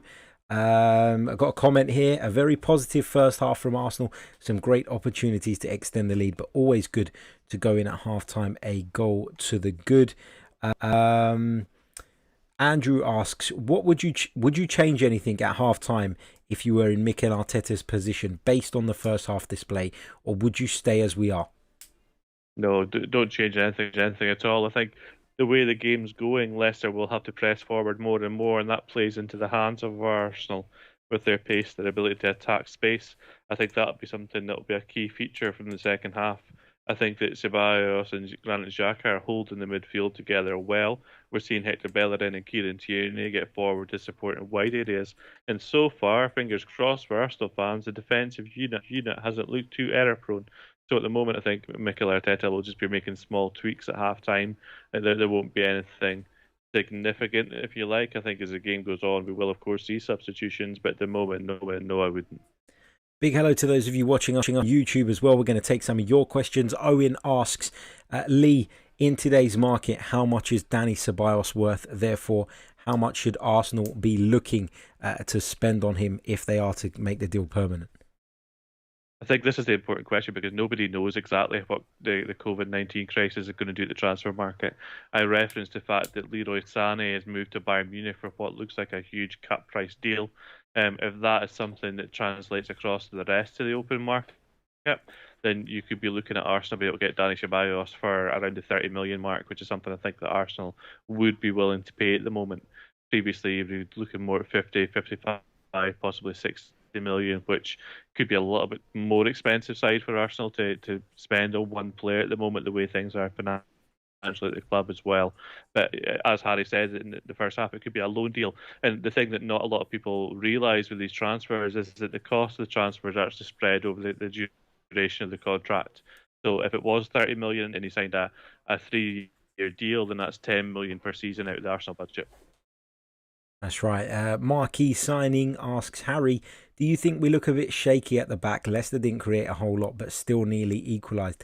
No, I've been impressed with Arsenal's defensive performance so far. I don't want to jinx it, but so far, I think they've done really, really well. And when you look at the Kelechi Iheanacho moment, it is a foul. So I don't think we should worry about what went on after that. I said in the commentary during the first half, not too sure what Emi Martinez was doing there, the way he sort of dived across the penalty area and didn't get anywhere near the ball. But ultimately, the foul had already occurred, so I wouldn't read too much into that. I think Arsenal have been good defensively so far. If you're asking me whether I think we can keep it up, that's a different matter. And Arsenal have shown that they can have defensive lapses. So, I'd be more concerned by the fact that we probably haven't taken the chances that we should have rather than focusing on the defence at the moment. Just one final question before the second half resumes. Let me just scroll through and pick one at random. This one comes from Tom, and he says, is Bukayo Saka the most exciting talent to break through into the Arsenal side since Cesc Fabregas? Lee, what's your take on that? I think there's no doubt he'd be up there, and he'd be somebody you would mention in those terms. I think the Saka, we touched upon the fact that he's so mature and so level-headed and has such a great mentality to him, and that will aid his development forward engaged more first team exposure. I think we did, however, talk about Jose Perez at Leicester City in the first half and mentioned that his tactical versatility may have held him back slightly. That might be something that Saka needs to think about as his career progresses. Is he going to be a player from the right hand side who looks to play along the line, cut inside from time to time? Will he play from the left where he looks more comfortable? Will he play left back? I think all these are key considerations. But in terms of talent, in terms of impact in the first team, I think that his his arrival has certainly been something to celebrate for Arsenal and Arsenal fans. Absolutely. We're just a few moments away from the second half. Of course, as we said, the Gunners lead the game by a goal to nil. Let's quickly have a look back at some of the results from earlier today as well, in order to keep you up to date with what's going on in the Premier League. I had them on my screen. Have I lost them? No, I haven't. Here they are. So it finished Crystal Palace 2, Chelsea 3 at Selhurst Park earlier on. Olivier Giroud and Christian Pulisic gave Chelsea a 2-goal lead before Wilfred Zaha pulled one back for Crystal Palace. It was a wonderful effort from long range. Question marks maybe over Kepa's involvement, but it was a fantastic strike nonetheless. Tammy Abraham then extended Chelsea's lead before Christian Benteke pulled one back, or second goal back, just a moment later. Crystal Palace went very, very close to equalising in the late stages, but unfortunately for Roy Hodgson's men, they were unable to, and Frank Lampard's team escaped South London with all 3 points. Elsewhere, Watford defeated Norwich by 2-1 in what could be a huge result for Nigel Pearson's side. Danny Welbeck came up with the winner in the second half. Of course, Danny Welbeck with ties to Arsenal, so it seems relevant that he would score on a night like this. And of course, Arsenal lead Leicester City by a 0-0. We're ready to get back underway at the Emirates Stadium. Arsenal to kick us off, now attacking from right to left. And we're off. Here's David Luiz. Given away, but Arsenal have it back straight away. Fortunately for them, here's Kieran Tierney on the left. Into David Luiz. Ball will break to Bukayo Saka. It's a wonderful ball into that space for Aubameyang to chase. Just maybe not enough pace on it. I think the flag had gone up though against the Gabonese striker.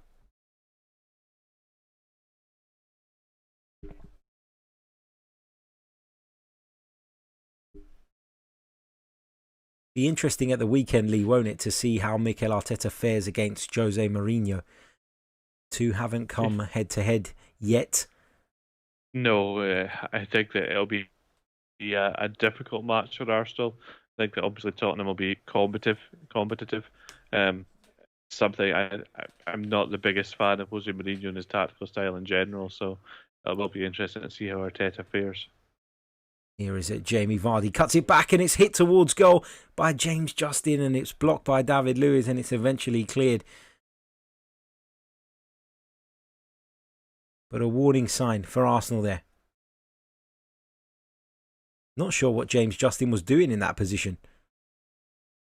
I think again though we're seeing Jamie Vardy picking the ball up so wide on the left that his only way to really affect the game is by putting those crosses into the area, and the crosses have been really effective. But you really want Jamie Vardy to be in the penalty area, areas where he can shoot a goal. Here is Kasper Schmeichel. Long ball forward towards Iheanacho. Kolasinac goes up for the header, misses it completely. David Luiz is behind him to clear it up though. Arsenal just giving possession straight back to Leicester on a couple of occasions since the start of this second period. And the pressing slowed down from Arsenal a little bit as well, that they're more happy to allow Leicester possession in those areas too. Here is Yuri Tillemans. Mark Albrighton. Ball into the box. In between Vardy and Iheanacho. Martinez will gather it. Ceballos will carry it forward for Arsenal.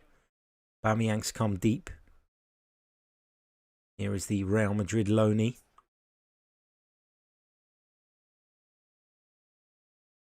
Here's David Luiz. Aubameyang flicks it on. Lacazette gets it under control and switches the play.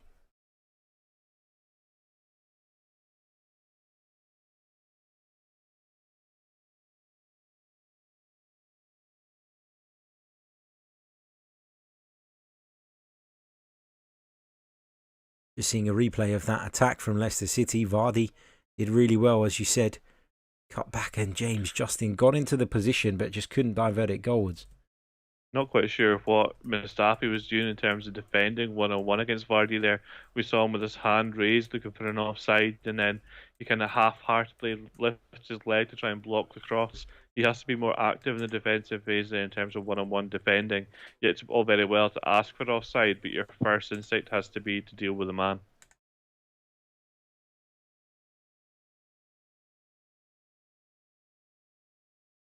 Just if you're joining us late, we'll just quickly take you through the starting lineups once again. Been no changes at half-time from either side. Arsenal with Martinez in goal, Mustafi, Luiz, Kolasinac, Bellerin, Tierney, Ceballos, Xhaka, Saka, Lacazette and Pierre-Emerick Aubameyang. For Leicester, it's Kasper Schmeichel, Ryan Bennett, Johnny Evans, Kaglar Soyuncu, Mark Albrighton, James Justin, Yuri Tillemans, Wilfred Ndidi, Kelechi Iheanacho, Ayoze Perez and Jamie Vardy.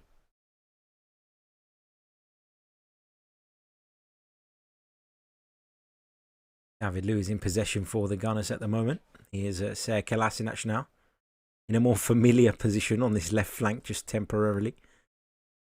Wins a free kick for his side.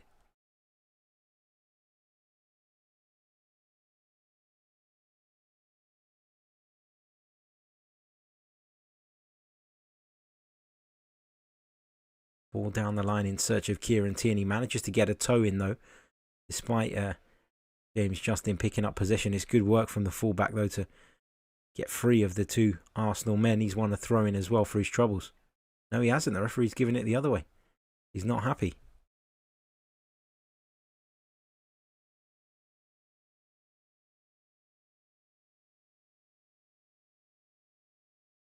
"50 minutes on the dot played here at the Emirates Stadium so far. Here's Aubameyang into Lacazette. Lovely turn to Xhaka. Back into Lacazette. Wins a free kick for Arsenal in a decent position.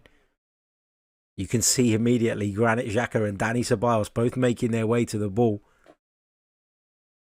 It's good work from Lacazette because he's not going anywhere there, is he? No, it's clever. He takes the ball, flicks it into a dangerous area, but then he's quite happy to initiate the contact. It's not a dive when players do that they're not going to ground, but they are very cleverly able to make sure that there is a physical coming together, if you like, and it gives Arsenal a free kick in a dangerous area. David Luiz looks very interested. As does Aubameyang. Both of them are standing over the ball at the moment. You certainly feel that this angle would suit a right footer more than the left footer, which is probably why Granit Xhaka's not in the mix. David Luiz, I think. Now maybe I'm going to put the curse on it, but David Luiz never scores these, does he? Very rarely.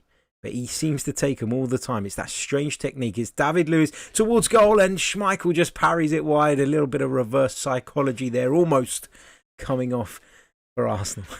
I remember him scoring a couple for Chelsea, and it was that technique, the way that they strike the ball, it gets a lot of dip and the ball comes up and down very quickly. It didn't work at all there, and you actually hit it side-footed and just tried to find that corner of the net. I think there's a deflection on the ball as well.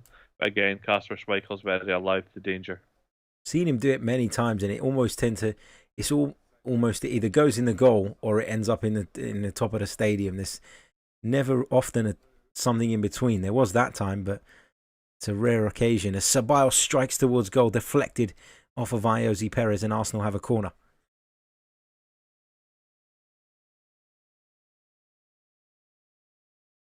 Schmeichel's punch fell nicely for the Spaniard.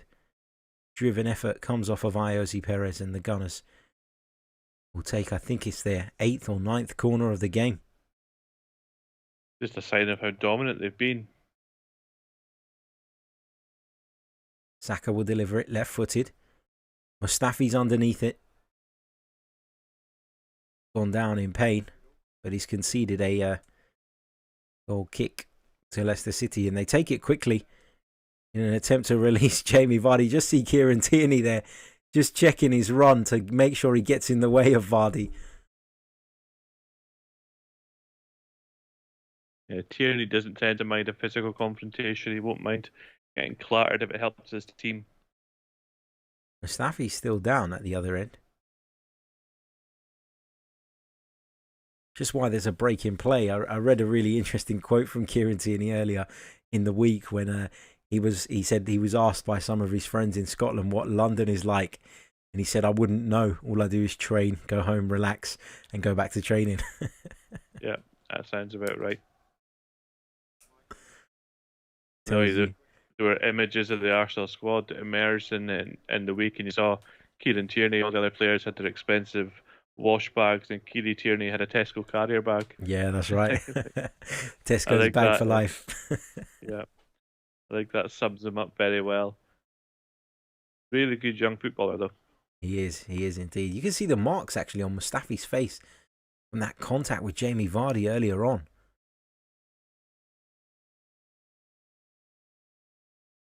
Looks a nasty one, doesn't it? Looks like his ribs, yeah. That can be quite dangerous in terms of movement and the ability to twist and turn, Look at the cut on especially for his face defensive as well, players. though, Lee, from earlier on. I see it, It's yeah. crazy. Certainly was accidental, but my word, Jamie Vardy has left his mark.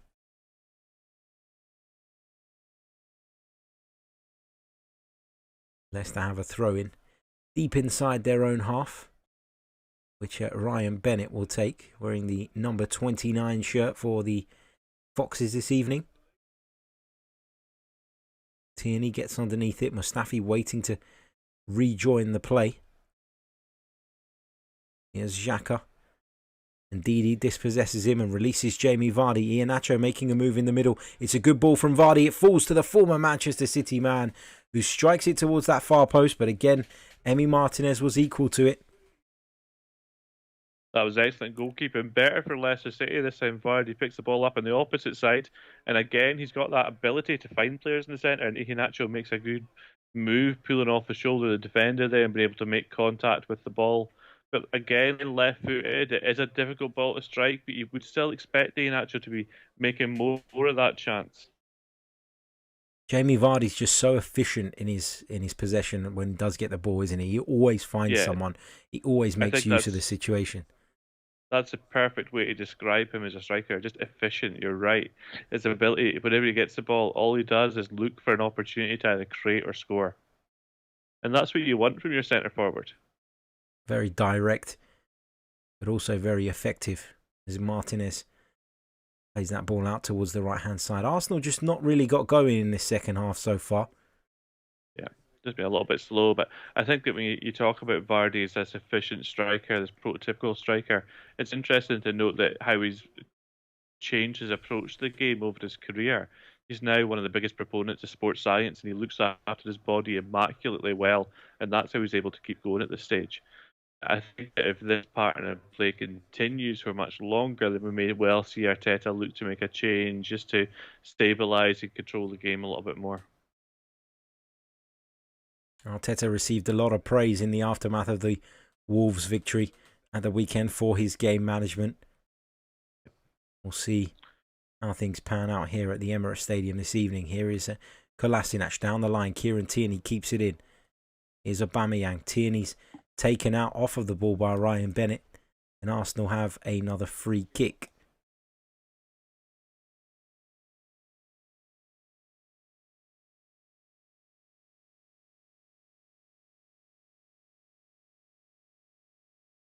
I think that game management in terms of coaches is really an underrated skill that not a lot of people think about when clubs are looking to appoint a new head coach. The ability to read a game and make changes. You see coaches, a lot of the really successful modern coaches are more than capable of that. Like the Pep Guardiola, Thomas Tuchel spring to mind, Julian Nagelsmann as well. It wouldn't be surprising if Mikel Arteta is in that mould too. That's right. Christian Fuchs looks to be coming on for Leicester City. Interesting change that. Perhaps we're going to see a change in formation, a more traditional fullback, isn't he, Christian Fuchs? Yes, I would expect it would be Ryan Bennett and then back to a back four. Ceballos and Tierney are both standing over this free kick. Well, Tierney's made a move away. Ceballos drives it in towards, not sure what he was trying to do there, but certainly didn't find any of his teammates.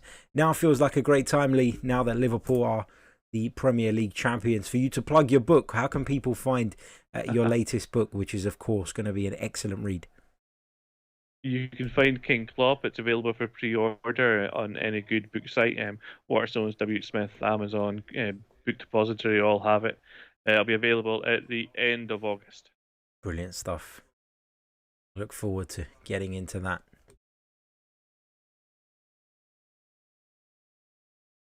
Not that I particularly like Liverpool, but I'm sure it'll be a great read. My oldest son refuses to read either my Manchester City book or the Liverpool book because he's a United fan. He won't even hold either of them. He doesn't get that from me, a lad. It's something that comes from elsewhere in the family. Barnes and Fuchs are on for Leicester City. Double change from Brendan Rodgers.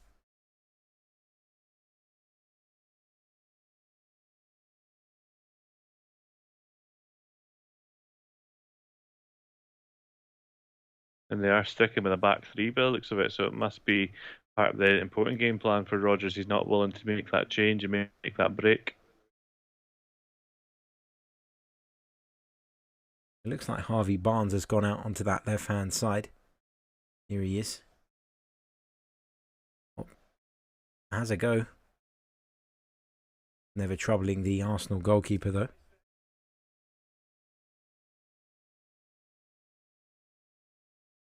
Approaching the hour mark here at the Emirates Stadium. Arsenal 1, Leicester City 0. Don't forget, if you're watching us via YouTube, download the Hot Mic app, use the promo code TFA2020, and you can sync our coverage with your television pictures. It's Arsenal 1, Leicester City 0 at the moment. An hour played as David Luiz plays the ball forward towards Aubameyang.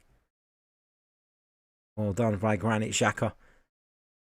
Johnny Evans stepped out. It's Arsenal and Leicester both showing good levels of commitment so far. Lacazette works back and commits a foul on Yuri Tillemans.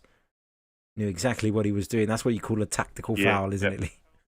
Yeah, that was very important from Lacazette. He read the fact that Arsenal were in a little bit of trouble there. Leicester were breaking a dangerous area, and he just clipped the heels of the opposition player. And yes, you give away a foul in your own half, but no yellow card for the player, and Arsenal get to regroup. So it's something that teams do more and more.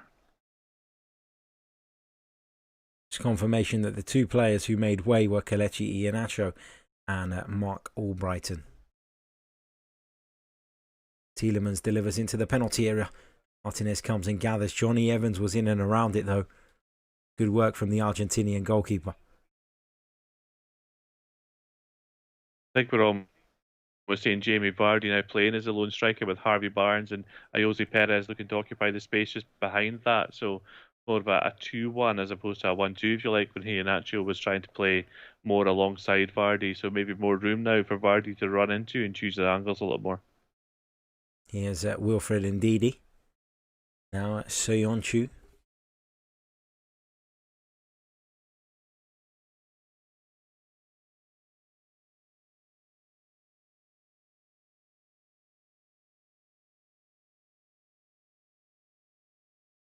Here is Christian Fuchs, a very experienced defender. Of course, part of the Leicester City team that became the Premier League champions back in 2015, I think it was.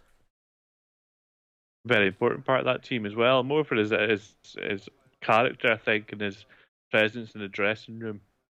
Mustafi's completely misjudged that, and Harvey Barnes has gone in behind him as a result. He's managed to get back in position, though. Here's Tielemans, lays it off, and Ndidi will strike towards goal into the body of David Luiz. Ryan Bennett will pick it up now. Opportunity for Bennett to put it into the penalty area. Ceballos with the block. That's not the first time that Mustafi's made a mistake like that, misreading the flight of the ball and not being positioned well enough in the first instance, and he's allowed Leicester to get in behind him. I think that is something that Mikel Arteta will be aware of. disappointing as well, because one of the things that you would say Mustafi does normally do well is that he's pretty handy in the air. Yeah. David Luiz taking the ball in almost the rib there, and he's gone down. He's back up on his feet again now.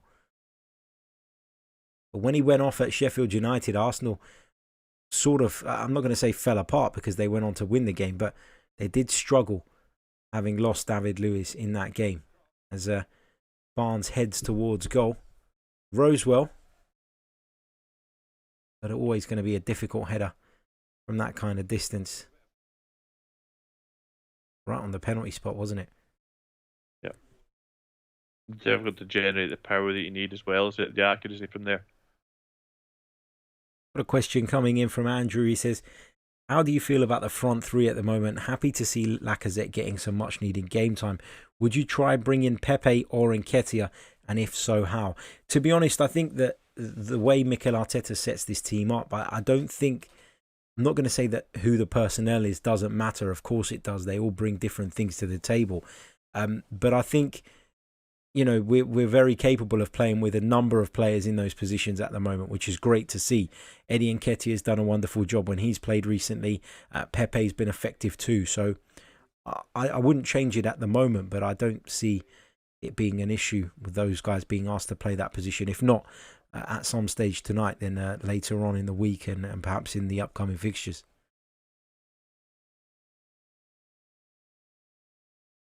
Here is Ryan Bennett.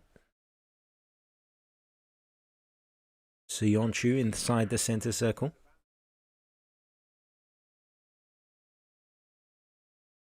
Go ahead, Lee. Was you going to say something? No, I think that if it's likely from a sports science background point of view, sorry, that in the next 10 minutes you will see a change in the front three of Arsenal. I wouldn't be surprised if it's Nicolas Pepe just to get some minutes into his legs before the upcoming fixtures. And it might be that Saka needs a little bit of a rest. He's looking a little bit more out of the game now. He's faded a little bit. Not just lacking minutes in his legs, Nicolas Pepe's probably lacking sleep at the moment as well, having become a father just a couple of days ago. I don't miss those days at all. No, we both know how difficult that can be. I'm just not one of those people that's conditioned for a lack of sleep early starts. Not me.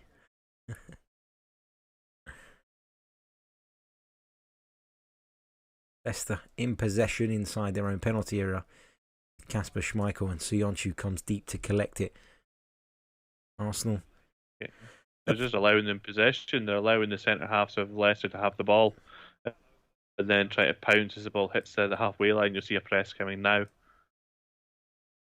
See Mustafi there follow Barnes all the way into his own half there as well. Not sure if that was by design or a picture that Mustafi saw in his own head. Here is Perez. Into the penalty area. Vardy takes a touch. Vardy turns. Unfortunately for Arsenal, he doesn't get a hold of it. That'll go down as a chance for Leicester. Definitely a good chance. Delivered into the box by Fuchs into the arms of Martinez. Arsenal slightly fortunate there. I think Vardy got the ball stuck a little bit between his legs there as he tried to turn. Couldn't quite start his feet out to make contact with the ball properly in his left foot. He just scuffed. It looked like there would have been a block on the ball anyway. That was a good defensive position.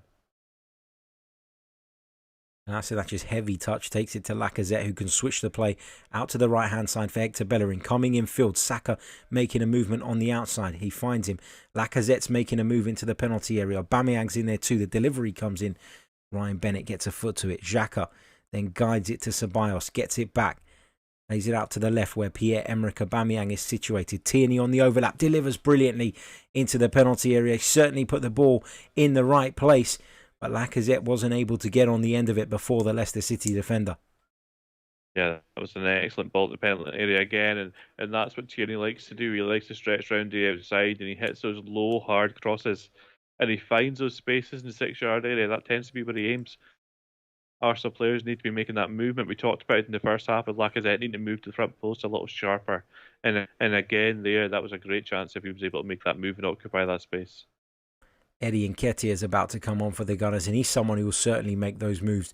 It definitely comes alive inside the penalty area, does Eddie Nketiah. Yep. Whether his hold-up play is as good as Lacazette's, I don't think it is. As Lewis diverts it towards goal, and Alexander Lacazette turns it in, but it looks like the flag is up. Yep.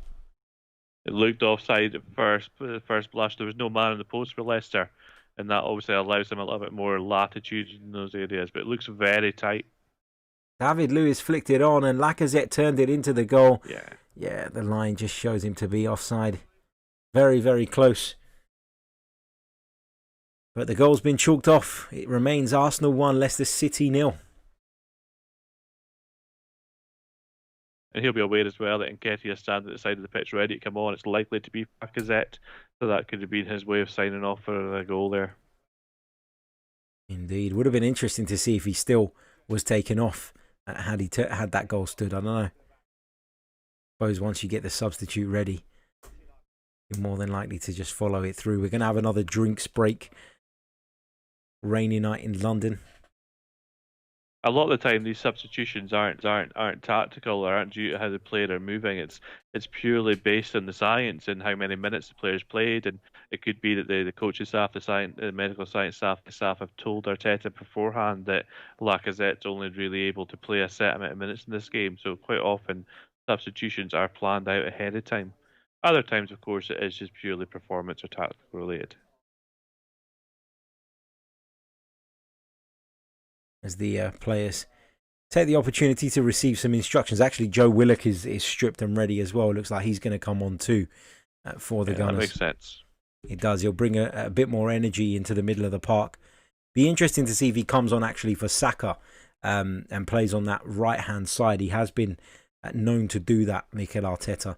And then ultimately when Arsenal aren't in possession, he just tucks in field that little bit and gives them a bit more defensive stability in the middle of the park. It'd be interesting to see where Joe Willock comes on. Here's Soyuncu. Goes back to Kasper Schmeichel. You see Lacazette running into Johnny Evans there. Ball's gone out for an Arsenal throw, and it's a poor pass from the goalkeeper. Willock and Nketiah are both ready. We've seen the good from Kasper Schmeichel in terms of his shot-saving abilities, but on the ball, he's not a passing goalkeeper, where he prefers to play long and quickly. First change is, of course, Alexander Lacazette. He's being replaced by Eddie Nketiah. He's been fantastic this evening. He has. I'd go as far as saying he's probably been Arsenal's best player.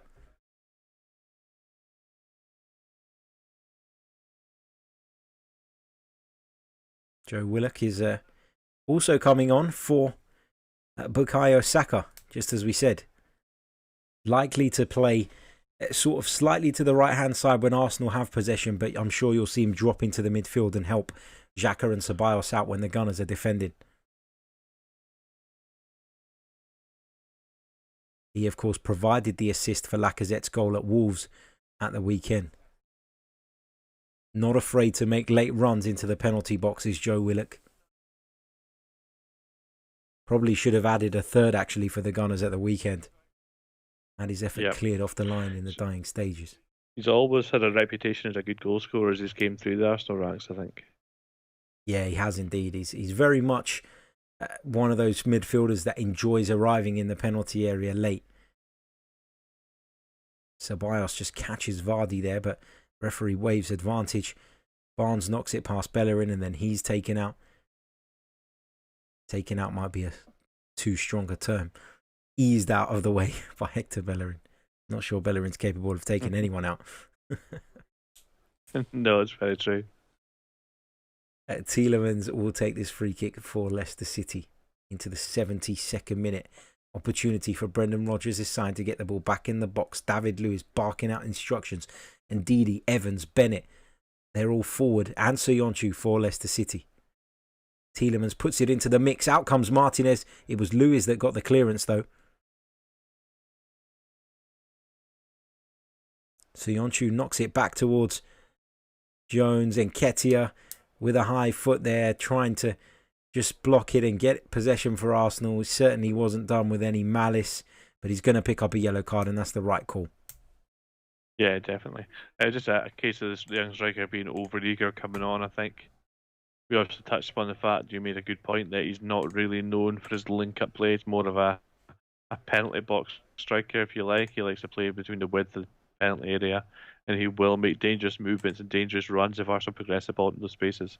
But that was definitely a free kick, just a little bit eager to win the ball back, made a rash decision and conceded the foul. VAR's checking this for a Looking possible at red card. That would be... I mean, looking at that freeze frame, it doesn't look good, does it, from Eddie Nketiah? But no, I think we all understand the game of football, and we all understand that was not a malicious challenge. But I suppose looking at those still images, if they were to give it as a red card, I'm not sure anyone can have too many complaints. no, very true. I think I mean, you can see that he's trying just to get a touch on the ball to knock it beyond the defender, beyond Justin, and it was a 50-50 challenge at that point. I think that the raised foot is the problem. The studs are up, and it is at that dangerous height for a player. That could have been much worse if Justin hadn't spun out of the way. Yeah, that's right. The contact wasn't very forceful, and that's why he's able to spin out the way, isn't it? Because if that comes in with force, you're almost stuck there. Yeah, and it's the standing leg that is the problem there. If it is with force.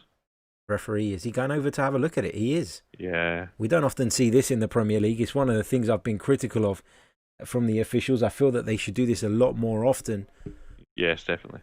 But, as I said, from an Arsenal perspective, of course, I don't want to see Eddie Nketiah shown a red card. The foot is high. I don't think it's done with excessive force, though. He's going to send him off, isn't he? Yep. He sent him off.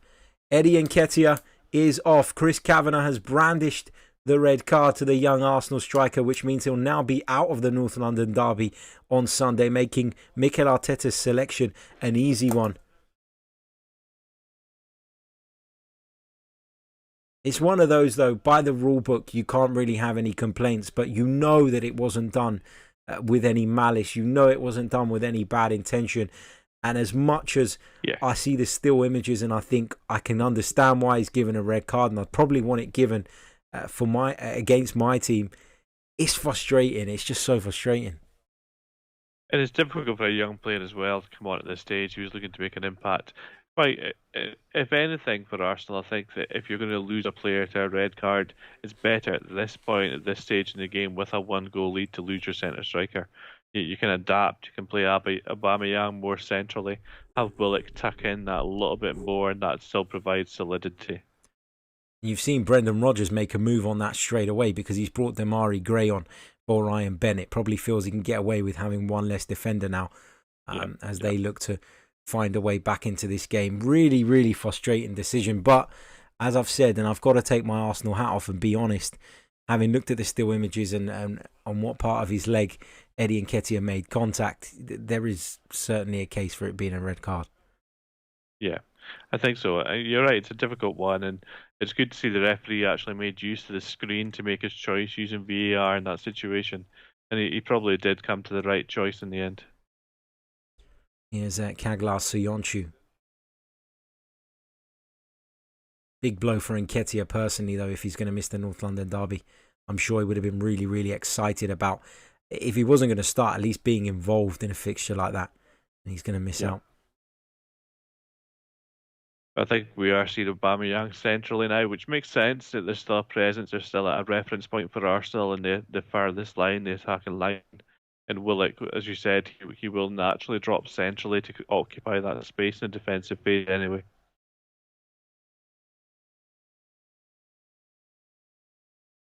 Mikel Arteta just mulling over what decision to make. He's sent Ainsley Maitland-Niles, who looked as though he was getting ready to come on. He's gone and sat back down and put his tracksuit back on, so doesn't look like that's going to be happening immediately.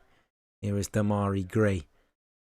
Fresh legs for Leicester City, replacing Ryan Bennett just a couple of moments ago as Leicester City look to find a way back into this fixture.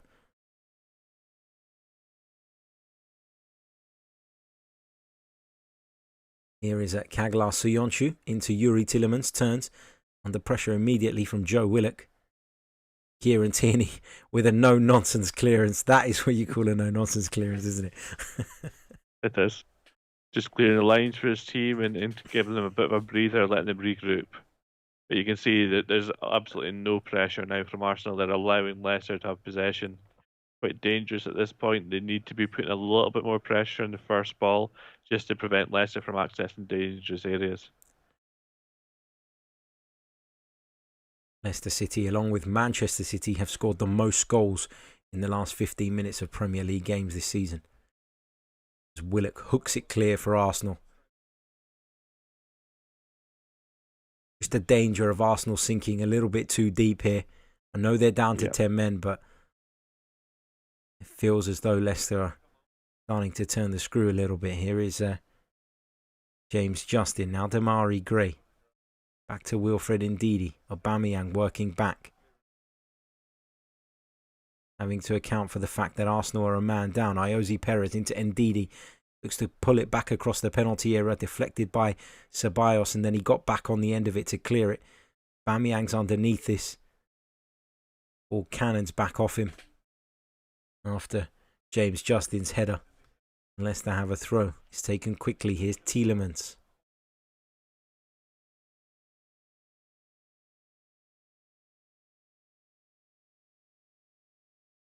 Here is Christian Fuchs back into Tielemans. Infield to Barnes, turns, chips it in towards Jamie Vardy, who's in behind. He's gone around Martinez and he's hit it into the side netting. That is a huge let-off for the Gunners. Brilliant football from Leicester City. The flag was up, though. That's not to say that it would have been chalked off, though. We have got VAR now, so we're... Oh, that would have been mightily tight. Maybe just offside there, Vardy? I think possibly just offside, but and without VAR, you give the striker the benefit of the doubt. With VAR, quite possibly he was just offside. But very good idea there, a nice pass over the top of the defence, and again you see the danger of Jamie Vardy being able to just access that space behind the defensive line. Arsenal going to make another change here. Dani Ceballos is being replaced by Lucas Torreira, who of course returned in the fixture against Wolves at the weekend after suffering a horrible injury against Portsmouth in the FA Cup earlier in the season. He'll come into the midfield and hopefully add some bite for the Gunners. Yep. You can see him signalling their five, so it's going to be a five-man midfield just with Aubameyang up front himself. Martinez with a goal kick, or free kick after Vardy was caught offside. Torreira gets his first touch. He's back on the ball now. Heads it to his right-hand side where he'll find Hector Bellerin. Scoops it up into the air. Aubameyang underneath this. Arsenal struggling to hold on to possession at the moment, though. Aubameyang working back. Here's Christian Fuchs inside to Yuri Tielemans. To James Justin now. Delivers it into the box. Lewis lets it go over his head. It's put back into the mix. Goes over everybody's head, including Iosi Perez's, and finds Granit Xhaka. Aubameyang wins a free kick for Arsenal midway inside their own half, which they'll be in no rush to take. No. Again, important for Aubameyang there to pick the ball up, a good twist, a good turn, and he initiates the contact and wins the free kick. And again, it gives him that ability just to build their attack from that area. There's another change for Leicester City. Wilfred Ndidi has made way. Dennis Praet, the Belgian. That's a more attacking midfielder, not quite a 10, but definitely an 8 as opposed to the 6 of Wilfred Ndidi. Praet's ability and creativity on the ball, his passing range of vision is good. So obviously Leicester are planning to make a push towards the end of the match.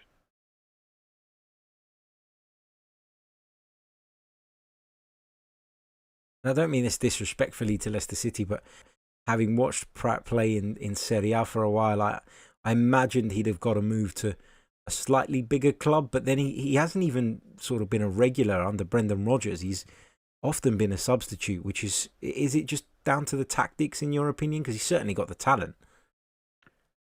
Potentially, yes. I mean, he's a player who was excellent in Belgium before he made the move to Serie A. I was quite surprised to see him go to Sampdoria. You're right, when he was at Sampdoria, that was at the point where Sampdoria were an excellent team with the likes of Torreira as well playing there. And Pryor was the kind of player who would make things tick for Sampdoria.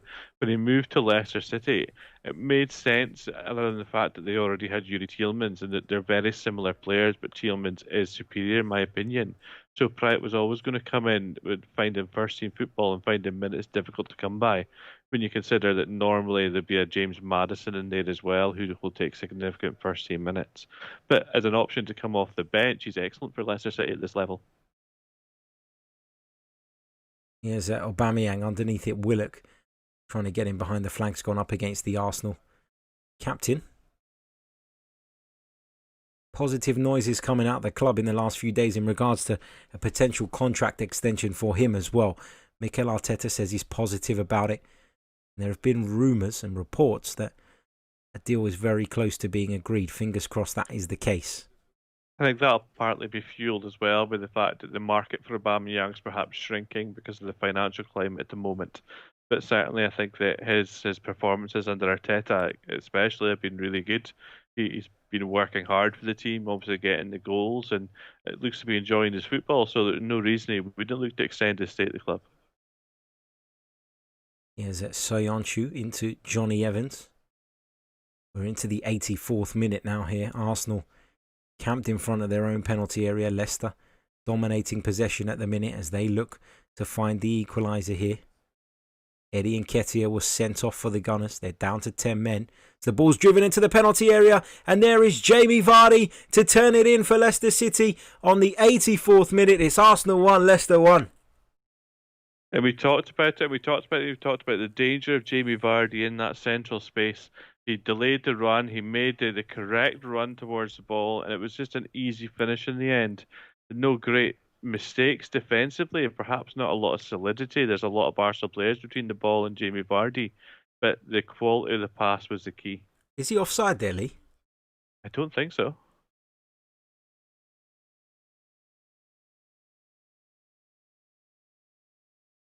Looked very, very tight. Are they checking it? I think they're supposed to check every single goal, so you'd hope so. There you go. Please. I don't think it was off. I think this one would be extremely harsh. I think they're checking to see if there's a touch from Perez because he may have been offside. But it certainly looked like Vardy behind him was onside. He doesn't touch that ball.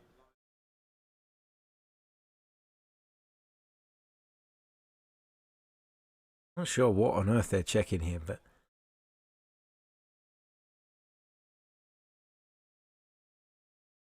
it's almost as if I think they are looking to see if Perez touches the ball, but Vardy's quite comfortably onside there, I think. And it's just sharpness to react in the penalty area, and that's what he is key, really, really strong at.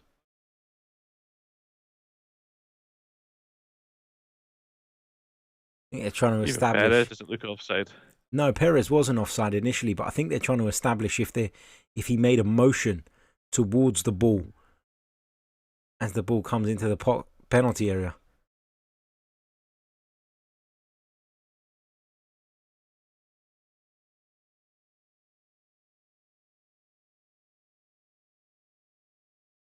No offside. 1-1. Arsenal 1, Leicester City 1 at the Emirates Stadium. Brendan Rodgers' side back on level terms.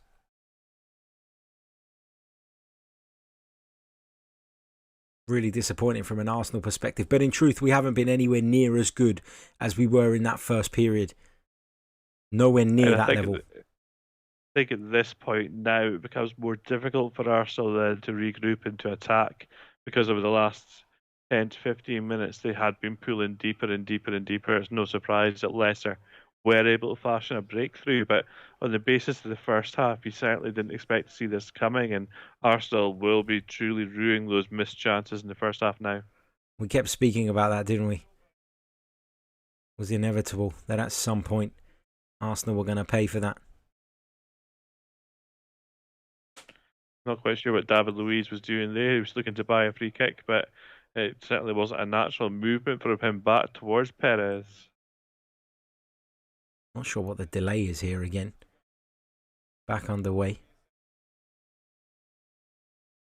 Still not entirely sure what those, what the VAR officials were looking for in that Vardy goal. It's either onside or it's off. It seems like they were trying to check whether Perez had made a movement to touch the ball. There was a mess, isn't it? And I think that's a large part of the frustration that fans have with the system, that there's no clarity in terms of what they're looking at and these delays. I think a system that's clear and sets out what they're looking at would be much better.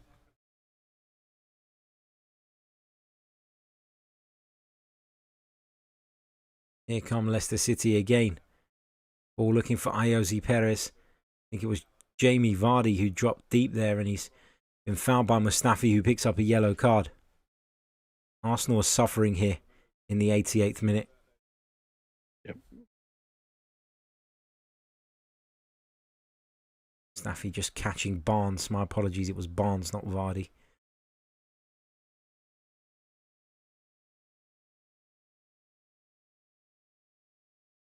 Here is Symeou.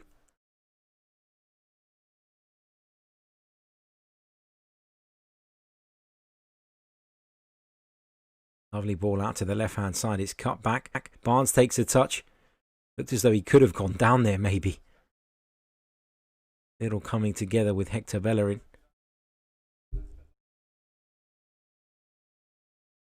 We did speak about the late goals, didn't we?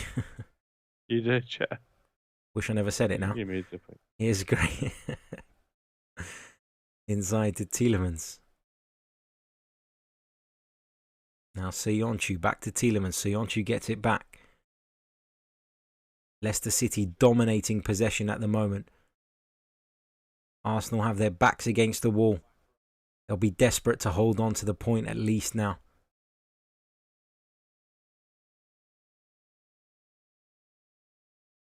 Here is Tielemans. Johnny Evans and Symeou, they've both stepped into the Arsenal half now. They're quite deep inside the Arsenal half, as the visitors look to press Arsenal back into their own penalty area and hope to force a winning goal somewhere along the line.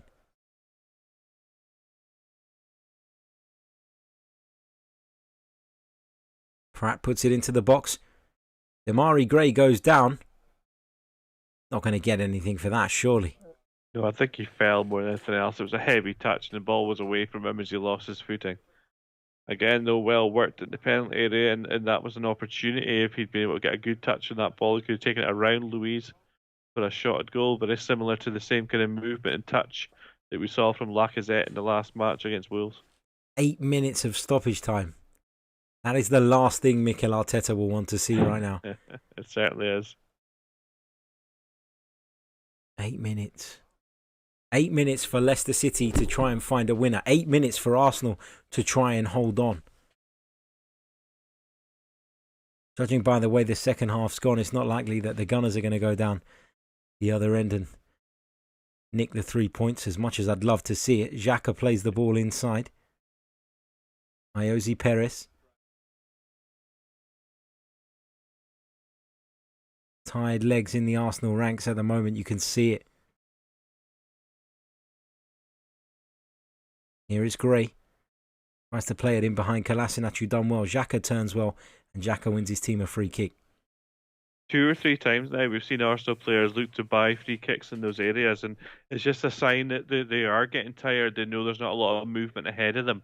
They're almost trying to regroup from these set pieces and then try and move the ball forward. But at the moment, with Aubameyang playing up front, almost on his own, almost isolated in that position, it's very difficult now for Arsenal to get the ball forward, to get players around the ball in the final third to be able to cause the Leicester defence problems. Emi Martinez will take this free kick. Arsenal look to relieve some of the pressure being applied by Leicester City at the moment. It's towards Aubameyang, but he's not going to find it easy, is he, against Johnny Evans and Symeou and that type of profile of player in the air. Yeah, and I think Evans and Symeou have been an excellent central defensive partnership over the course of the season. That's a large part of the reason that Leicester have been so solid defensively, is their ability to win these duels and to be resolute. Arsenal going to make another change. Ainsley Maitland-Niles is going to be coming on.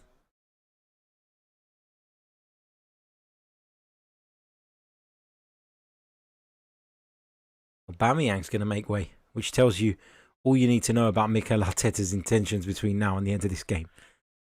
Yes, it does. Granit Xhaka's been given the captain's armband, which is interesting. And he's been given it actually a couple of times in recent weeks when players have made way after all that went on earlier in the season.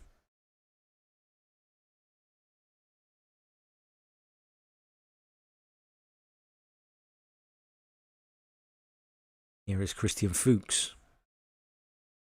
Barnes looks to turn Bellerin, but his touch was a heavy one and the ball goes out for an Arsenal throw. And it's another opportunity for the Gunners to have a breather.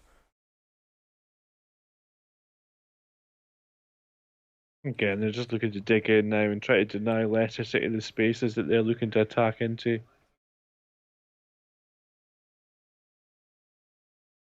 Joe Willock just pressing Leicester up the field. You've seen Xhaka push a lot further up since that change was made. I'm not sure that's wise at this stage in the game.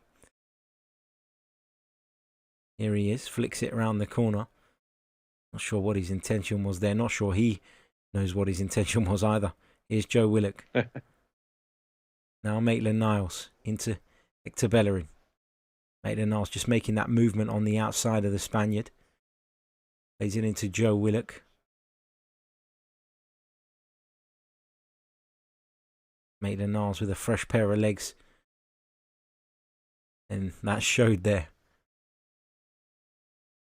Maitland-Niles a difficult one because he does give a lot of value whenever he plays in terms of his ability, his technical ability, his physical capacity. But Willock. He just seems to be a little bit slow to react and to accept these positional changes that Arsenal need him to make at this point. We all know that he wants to play in the centre midfield, but sometimes you have to do what's best for the team as a whole.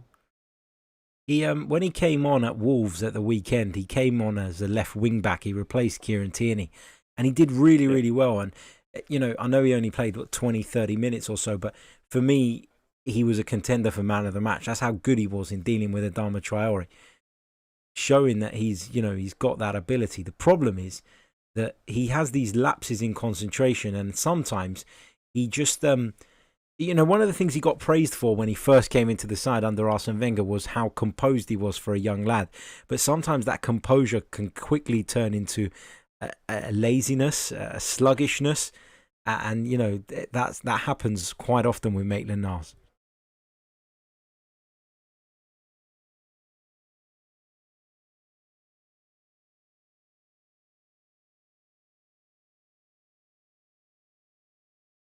Misplaced pass from James Justin. We've had 5 minutes of the added 8. Mikel Arteta will no doubt be disappointed that his team have conceded the equaliser, but I'm sure given the circumstances, he'll be, I'm not going to say happy, but he'll be accepting of the draw. Yeah, I think that's right. I think at this point in this game state, as a coach, you have to kind of understand the pressures that your team are under, and it's easy to forget as well that Leicester are a champ in the Champions League spots at the moment. It would have been excellent for Arsenal to be able to make up a little bit of ground on them and to close the gap a little bit on the top four from where they are at the moment. But with the game state as it is, with a man down, that they've obviously been leading for the large majority of the game, and to concede that goal so late on, I think at this point Arteta will be quite happy to come away with a point. Rodgers, on the other hand, seems to almost got away with it a little bit in this match because they have been poor from a tactical perspective. Leicester City, they haven't done what they need to do. They struggled in the first half and were extremely fortunate not to concede more than one goal. And it just seems that they've hung on in there, and thanks to the movement and the clinical ability of Jamie Vardy, they've got back into it. Gray puts it into the penalty area. Martinez will gather with ease. 96.5 minutes played. Around about a minute and a half remaining. But of course, we expect there to be a little bit more added on probably. There always is. Söyüncü gets underneath it. Maitland-Niles nods it forward, but Bellerin won't reach that. Here come Leicester City. entering into the final minute of the additional time added. Here's Iosi Perez into Gray. Low into the penalty area. Lewis gets a toe to it and just diverts it away from the Leicester man. The Leicester throw on. I'm not sure if Granit Xhaka grabbed a bit of his shirt there. There was definitely hands up from both players, I think.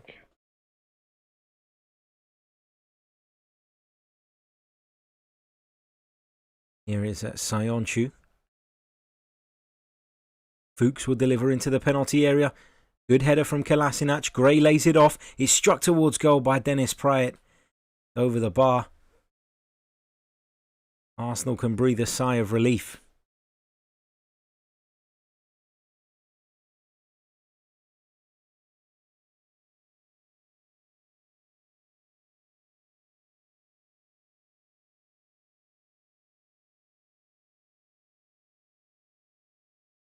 It's over at the Emirates Stadium. It's Arsenal 1, Leicester City 1. The Gunners took the lead through Pierre-Emerick Aubameyang, but after a red card to Eddie Nketiah, they sunk deeper and deeper, and Jamie Vardy eventually found the equaliser for Leicester City, maintaining their 9-point lead over the Gunners that they had before this game as well. Chris Kavanagh, the man in the middle, went over to the screen and had a look at the Nketiah incident before deciding to award the player the red card. A decision that I don't think too many Arsenal fans will be complaining about. It's over here at the Emirates Stadium, and we can see who's Mikel Arteta having a word with. He's going over to the ref. He looked angry there, but he appears to have just been maybe directing his players away from getting involved in a confrontation. That's it for our coverage from Total Football Analysis. My thanks to Lee Scott. Lee, how can people find you on social media and keep up with your excellent work? You can follow me on Twitter via FM Analysis. Brilliant stuff. Do check Lee out, and we'll be back later on in the week. We've got a couple of games coming your way, so stay tuned to the social media feed for more information on that. And until then, take care of yourselves. Actually, I might as well tell you the games. We're bringing you Bournemouth Spurs, and we are bringing you Sheffield United versus Chelsea. So check those out. They are coming your way in the coming days. Jack Cunningham will be on commentary alongside David Seymour for the Spurs Bournemouth game, and then with Cam Megan for Sheffield United versus Chelsea at the weekend. We'll be back very soon with more. Until next time, take care. Cheers.